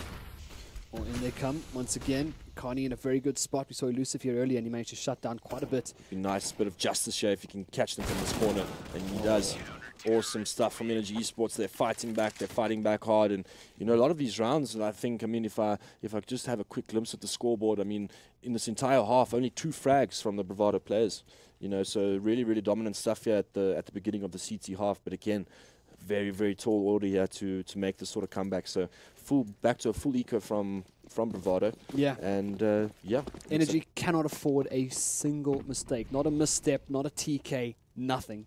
They have to play pretty much the best CS they've played in their lives. Take away what happened 3 nights ago against Bravado. Forget everything. Reset your brain, because right now you've got to do pretty much the best possible interpretation of CSGO. Here comes a huge A execute here from Bravado Gaming, and they're moving into these closed duels with pistols, and They're just getting smothered by Tuckbook. What a lovely spray down. Going for the ace. Come on, baby. Yes, give us an ace in the final. Take it. Oh, he wants 5-7 out. He wants Kill to him. do it for the fans. Yes! Tucky. On the highlight reel you go. Awesome play there from Tuckbook. We got the end part on screen, but we will ask him to give us the demo for that little cheeky replay there. But well played, Tucky. And that's enough. That's enough to install a little bit of confidence back into your team. You see some smiles coming out there.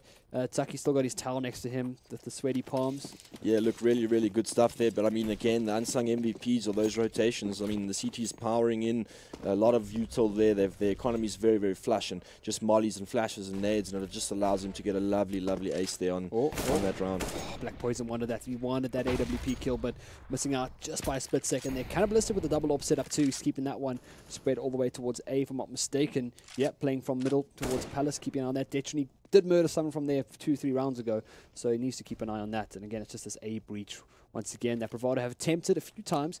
They've met resistance in the form of Tuckbook for one round and Dumpster for the other. So let's see, Flexi as well, playing that flex position between window, jungle, keeping an eye on middle. But Bravado numbers towards middle as well. Yeah, taking this mid control, which is definitely expected, and Black Poison's trying to assist from the short, but BVD expending a lot of their equipment to support there. But there it is, Sonic out, but it immediately gets refragged, and that's the kind of reactions you need from your teammates right now.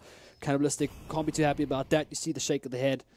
Early rotation from Energy Esports here, and Flexi doing amazingly here in the window area. Just a 2v3 situation, and they have the A site, but two guys playing really, really back here in C spawn, and patient, disciplined CS as Dom comes from lowers, and they're going to wait for him to get all the way up to some sort of support position before they actually try and retake this. Yeah, but they do smoke it off immediately onto Catwalk. JT actually takes down Domster as he hides behind that smoke. Now into a 2v2, and have a look at this. Domster, I thought I might see JT rotating a little bit around there. Still keeping onto that spot. Good smoke goes down, but that bomb is planted for Catwalk.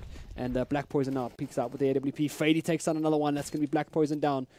Sorry, Tuckbook down. And oh no, this is it, goals. This is the match and game point here, and that's going to be it. 15-6. Now Bravado can smell the victory.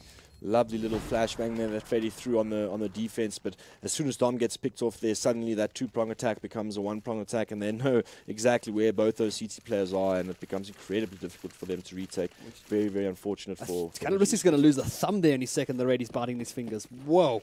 Sorry, I had to point that out. Yeah, he dropped a certain bomb in the chat as well after. So luckily the cameras. I think he's tilted a little bit, but he's a very passionate guy, loves the game, and these things happen. This is everything for a lot of these players right now. You have to understand that emotions are running high. But Energy Esports really, really want this more than anything. Cannibalistic with a pick and lowers, nice and aggressive, responds well despite how he reacted the last round. Again, another pick on Detrony, and really, really nice to see. And this is going to put Bravado, if they continue, to lose this round, it's going to put them on a reset, and suddenly Energy looking at again a very, very good position to be in. Well, Cannibalistic with the 2 already, trying to build up that little bit of momentum that he can for his team. We saw that kind of rush come out when Tuckbook got that ace. We saw Energy Esports looking a little bit more refreshed, but now, as you said, the cursed goals and Congo reset is looming right now for Bravado Gaming, but we'll have to wait and see. As 3 players still alive, and it's Sonic, Fading, Elusive up against 5, and if there are 3 players that can do it, it's definitely them. Yeah, but I mean, also it's countered by this really, really disciplined CS. You don't see any Energy players besides for Dom. He's been getting this information every single round here in the BAPS, and again, so much of it gathered once again, and he's going to be pushing all the way through, and Fady's going to be coming there with the bomb, and this might turn into a little bit of a disaster here for Bravado. And there we go, Domstick picks up the bomb, and he's going to carry on posting and suddenly there's a trade. So yeah, very big trade as well. I spoke too soon, and Elusive is cutting it really, really close here with the clock in terms of where he's going to hit. He has to run towards connector. I don't think he's going to make it goals. I think it's going to be extremely tight. He has to run bomb out, bomb in hands. Energy have to realize this soon, and he's going to run straight up connector, just go straight for the plant while Sonic covers him, and this is incredible. He's got 4 seconds. He dies. No time left, and that timing was absolutely brilliant. But I mean, even though they lost the round there, how incredible is that vision for the timing of the game? Yeah. I mean, he picks up the bomb, he runs all the way. He knows he can't make it the long way around. He goes to connect, and he makes it there literally with 1 second to spare. And unfortunately, Tuckbook playing very, very disciplined and defensive in the CT spawn, and lands up converting the round. So again, 15-7 to Energy Esports, clawing back round by round, ground by ground. Yeah, man, but I'm gonna be the devil's advocate here once again. Say, like, is it a little too late? Should they not have dug deeper earlier on in this game to see where they can pull these rounds out of? Like that for me, looking at this game once again, objectively, I'm looking at it and saying, Domsters come online all of a sudden, Cannibalistics come online all of a sudden, and we needed them there at about, the 10th round when things were going downhill for them. But nonetheless, let's not take anything away from the performance they've been putting up right now. But one of us has to be that guy. Yeah, for sure. I mean, at the end of the day, you realistically got to look at it. And if there's one thing that Bravado are really, really, one of their top strengths is, firstly, their structure, and secondly, it's forcing errors and forcing mistakes and punishing those mistakes. And, in a situation where there's only one round left to win, tournament life all relies on one round. It's going to take an incredible team, and I don't want to take anything away from Energy, but I mean, it's going to take an incredible team to not make a single mistake for the rest of this game. Yeah, well, they do have a somewhat healthy economy. They got besides the two AWP yeah, pickups. I mean, at this point, it doesn't really matter. Any round they lose, it's overs Cadovers. So, yeah, I mean, it must be nice. It must be nice and refreshing for them to receive a tactical pause from Bravado. Obviously, they need to just reestablish some sort of control of this game, and it's going to be interesting to see what they do. I doubt they're discussing what they're doing on this round, but on the next one, it's going to be interesting to see what they do if they don't convert this one. Yeah, well, you can't count Bravado out on an eco. Definitely not. I mean, they punished them in the first half, so why not again? But let's have a look and see here. Cannibalistic once again keeping an eye on that ramp as well as the Palace. He's seen some aggression come out there from Destiny throughout the series, and we wouldn't be surprised to see it come out again. So though, spots a little bit of information there. Oh, the good spray. Not going to be enough, unfortunately. JT scathes away on 10 HP. And we're going to throw a re-smoke out there as well, just to keep them back, keep them at bay. But again, Bravado out onto the A-bomb side. Lots of good smokes coming out, but Energy are more than willing to give them the site for the time being, as Flexi picks up one, Elusive picks up another, and Domsit's clearing up on that A-bomb, on the B-bomb side, making good with JT, as Takbok just holds things down here on A. Again, Elusive in a pretty good spot, but Flexi shuts him down, and oh, there it is, Destiny. Monster deagle shot there from Destiny, and I really, really liked the idea that Bravado had then. And funny enough, myself and Hackam were actually discussing this last night, and we were speaking about when's the best time to pull off a fake. And one of the best moments to do it is in extremely high-pressure situations, and you could see what Bravado tried to do there was force the rotations back to, they've been hitting the A a lot on ecos, on buys, and they try to, copy that and make Energy believe that they're executing on the A bomb side, but unfortunately, as they were doing that and their other wing of the attack on B started pushing, again, that anchor in Dom just holding down the B apps and calling it his home and defending it very, very well there. So again, BVD on a full Glock save here, just two smokes, which I like to see. They're just probably going to focus on getting the bomb down with a nice little waterfall out of apps here. Oh, it's going to be everything on Takbok once again, and Cannibalistic gets to one for him. Can he get a second? Takbok out on the side, gets dinked all the way down. Canny still cleaning up people from that apartment, and that's going to be one more, from the Palace. Elusive coming through smoke. And now we're seeing a much more disciplined eSports team as he trying to go for the knife. Actually, super cheeky. Waving his knife around there. It's better than a Glock, to be honest. So, yeah, nice anti-eco there from Energy, not losing anything, even though the economy doesn't really matter. I mean, they still, get the job done, and we're moving towards that double digits mark, and slowly but surely they're starting to put the pressure on BVD, and suddenly, that dominant performance not really mattering anymore, and they're on the CT, they've got double AWP set up, not a mountain of utility on the Bravado side, so yeah, it's not looking as dire. Nice little smoke as well though from T spawn, and this is the bug once again. No, it's not. That bug where the smoke got stuck, but anyway, Detrony goes down to Flexi, 10 HP on Cannibalistic already, must have got dinked out from that Belk. And we'll see now, can they go rushing up connector? Caddy needs to keep an eye out. I'm sure you heard some noise perhaps, but it is smoked off, and this is actually a nice little gap here for Fady to get through, and I don't think they've expected Two of them this. moving up connector really quickly, and JT getting picked off again, counter traded at least, and oh no, this is... Oh dear, Domster. Fady having an absolute monster round here. This is probably Domster's most important round of his life right now, to keep Energy Esports in this tournament. Keep them pushing towards that grand final. I mean, what? Oh no. You should expect this. Dom, lovely game sense there, and you know, this is Sonic versus Domster. It's two of, you know, regarded the highest Who highest are we going CS to watch caliber here, though? Where's the split screen? Who are we going to watch? I think we're going to keep an eye on Domster. He runs forward. Sonic, though, gets flashed out. This is big. Domster wants to keep energy. He doesn't do it. And they close it out. Bravado 6-9. Gaming. I mean, look at them. All in a day's work. High fives all round. And they make it, I don't know, the 100th tournament win this century? I don't know. We've lost track. But well played, Energy Esports. They gave it everything they could. They tried their best. They gave it everything. And, man, goals. It's an exciting CSGO. But what a way to wrap it up for Bravado. Flawless weekend. Yeah, look, I mean, you know, they lost very minimal rounds this weekend, and they really showcased that the amount of work that they've been putting into CS is really paying off. And you know, I must say, though, Energy Esports with a nice response there. Even though, you know, they started off a little bit weak, but I mean, they put up a nice fight there, and it was nice. You could see it in Bravado's play alone, because they landed up respecting them. So, you know, at the end of the day, a really nice game to watch. Unfortunately, you know, for Energy Esports, they'll have to come back stronger next time. But congratulations on Bravado on a really solid and you know, proper win. Yeah, well, that's going to wrap it up for myself and Goals here. It's been a fantastic weekend of CSGO. It's good to be back. It's good to be casting, and I'm glad Goals got his first tournament here at the VS Masters. Hope it was good, guys. Yeah. Send all your feedback and complaints to @officialgoals on Twitter. Anyway, guys, we're going to hand it back over to the desk, and once again, big congratulations to Bravado Gaming, your VS Masters.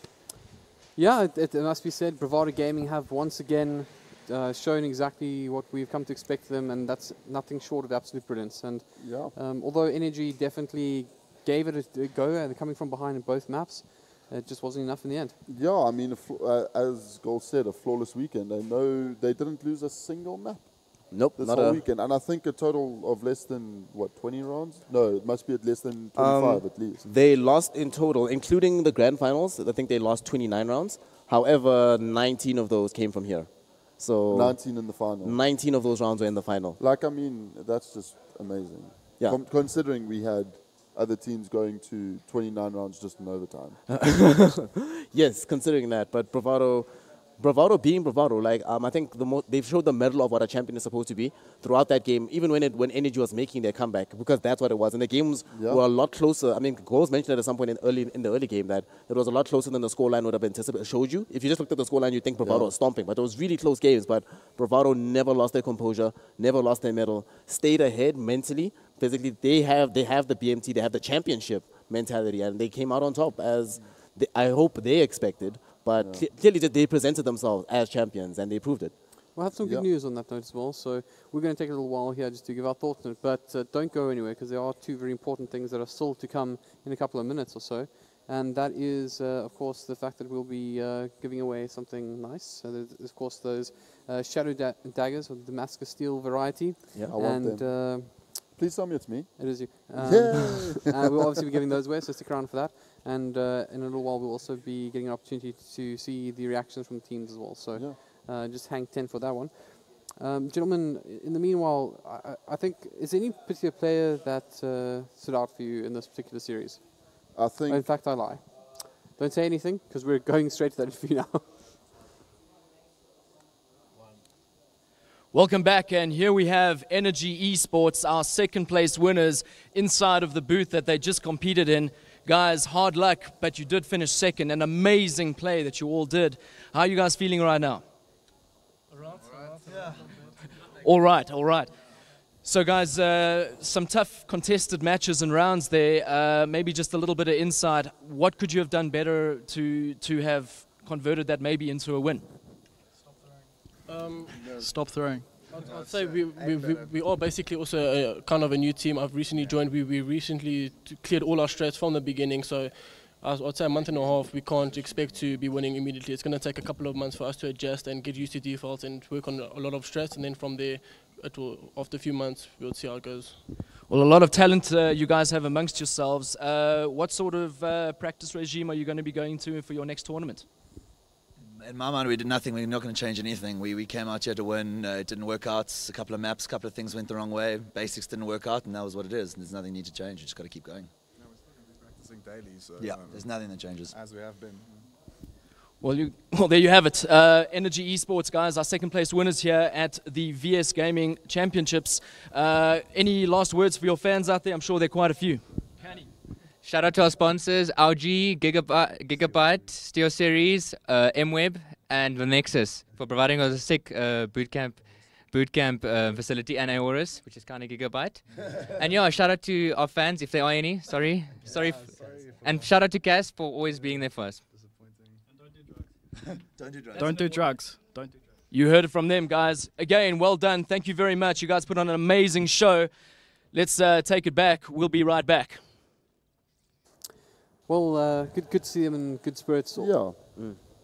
But you know, it's very interesting. Maybe this is a good time to mention it. Is just after seeing the fact that these guys are still, you know, you can see they're not quite as energetic. Excuse the pun as normal. Have to get one in. Those dad jokes again. Yeah. They're obviously a team that ride off emotion, and I think it's really fitting actually, because they are the true rival to Bravado Gaming, and we did in fact catch up with Cent just before the grand final.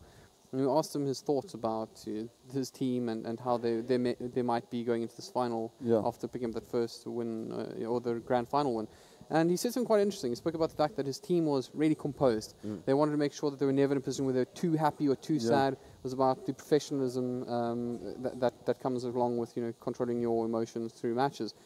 Basically stating that you never want to be in a position where you're overexcited and do something you wouldn't normally, and other times where you're riding a high and then that breaks and all of a sudden you're depressed and second guessing yourself. It's actually quite interesting in that fact, just going towards how BVD have been playing this whole weekend. I mean, they could have come into this final, or grand final rather, super overconfident, and that actually speaks to what you were saying about what Cent was saying. And they were never in that position to make themselves make mistakes because of confidence or overconfidence or anything like that. So it makes sense to how they played. Right. Well, on that note, once more, we will be going and chatting to the champions, Bravado Gaming. And with me right now, the VS Gaming CSGO Masters champions, Bravado Gaming. Guys, exceptional play, very well done. Exceptional rounds and CS that, I mean, it was unfreaking believable. What do you guys have to say about your tournament experience? Aaron? I thought it was a great tournament. Thank you, VS, for hosting. I just don't think we closed out how we would have liked to, but we got the job done and we came home with first, so we're pleased. You guys kind of went uncontested there most of the competition. I take it that comes down to a lot of your practice. You guys are hearing from Andreas, CEO of Bravado Gaming, that you guys have been putting in the time. What sort of expectation, I already know the answer, but I'm going to ask it anyway. What sort of expectation are you guys going into for the next competition? The next local competition? Well, we're carrying on with our preparation for our international ventures. That's ultimately our goal. So our preparation for that will continue, and by default, that will obviously be our preparation for the next local LAN as well. Now, you guys played some solid CS. Anything that you might have identified where you might feel you need to work on, or are you guys quite happy where you guys are at the moment? We had fairly convincing starts on both maps. I think we went 12-3 and 14-1 on both maps at the start, but we had trouble finishing it out. So I think that's something that we'll look on working for the future, is working on finishing a map out. Cool. So we had a couple of really good teams, but nothing living up to the standard that you guys have put. Any other stiff competition out there, either here or to come in next competitions, that you might be a little wary of? I mean, we obviously feel all the teams in general getting better to some extent. Energy's obviously just got the new lineup with Black Poison, so we'll see how they do in the upcoming months. They've just gotten together now. And then DC almost got knocked out when people thought there was a guaranteed third. They managed to pull it back with experience, and at the end of the day, they just proved that, like they are getting better too. Again, a really fantastic experience, and thank you for the wonderful show. Guys, here we go, our CSGO Masters champions, Bravado Gaming. They put on a show. We look forward to seeing you guys in the future, and really well done again. Once again, congratulations to Bravado Gaming. Yeah, very well done. Very worthy champions. Did you guys notice, though, that they won, right? They won but still they were criticizing themselves. They were still like, we could have been cleaner, we could have done this more proficiently. I think that speaks more to their caliber as champions, that the ability to, even in your victories, see where you could have been more victorious, see what you couldn't do for the next tournament, see what you can do to improve yourself, rather than simply say we're above everybody else. I don't think they're competing against everybody else anymore. You're just competing against yourself. So really nice to see from them. I mean, look, in the fashion that they took this tournament, I think they're just, I want to say, very far above everyone else at the moment. I mean, we thought that it was going to be a tight series. Maybe it was an off day for Energy, we're not sure. But just going on the results of this weekend, I mean, BBD rather is just dominating the scene at the moment. It is nice to see that everyone, say for example below Energy, I think it's all very tight in that respect. But yeah, unfortunately, that was a win taken in great fashion by BBD. Well, I think it's only fair to say one of the posters in this building actually says it, dare to be better. Yeah. And I think this is once again a calling card for everyone out there, not just the guys in the Masters, but anybody else sitting there who can still qualify for these events via the wild card system. Yeah. That maybe you're the ones who'll finally be able to topple Bravado Gaming. So keep on grinding, get those skills a little bit fresher, and see if you can do it. But I know what you're all really interested in right now that we've spoken to the champions. You want to know who's won a nice prize. That knife giveaway, though. And I will congratulate France, Stigmeister Mary, who's won himself, once again, the Damascus Steel Shadow Daggers. Congratulations to you, sir. I actually have them on my friends list. You should give it to me. Just trade URL. I'll accept it now. One last time, Rico. I had to put it in there. Well, I guess the only thing to do for us now is just to say thank you and goodbye to everyone. So I would like to, of course, thank you, my co-hosts here, my co-panelists. It was a for pleasure. Keeping me company this weekend and dealing with my dad jokes. Yeah, it was a pleasure. It was tough, but I think we all got through it. Maybe not me so much in one piece, but everyone, I think, snare. We struggled, but dare to be better, Helbert. I take it back. There was a pity that I had to work with you guys. Maybe next time I'll get Congo and get Congo the final school. Instead of snare. I was talking about you. That's awkward. Anyways, of course, I would also like to extend that thank you to the casters. You guys worked very hard, had some long games, and entertained us throughout. So thank you to all four of Congo, Goals, Ryan, as well as Fingers. And then a very important one, our production staff who entertain us on air, make our jobs a little bit harder, but a little bit more fun as well. So thank you very much, gentlemen and ladies. Recall did agree with you. I didn't. And as you can see, they're in our ear one last time. One last time. One last time.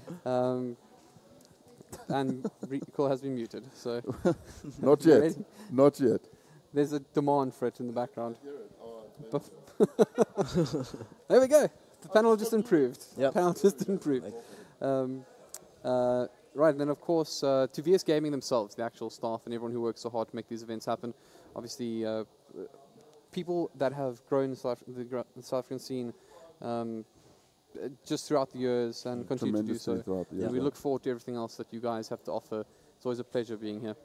And the final guys were here on set, of course, to the teams who have truly entertained us. This is one of the most well-fought competitions that I've been at for a very long time, and you've truly given us something to enjoy throughout. And last but not least, and this is kind of becoming my catchphrase now. It may be a cliche, but none of this would be possible with all the viewers and spectators who support us and sometimes give us a hard time. Sometimes give us a hard time, Often give us a hard time. Thank you very much for tuning in, and I hope that you've enjoyed it as much as we have. On that note, though, I guess it's time to call it a show. Ladies and gentlemen, thank you one last time. Cheers and goodbye.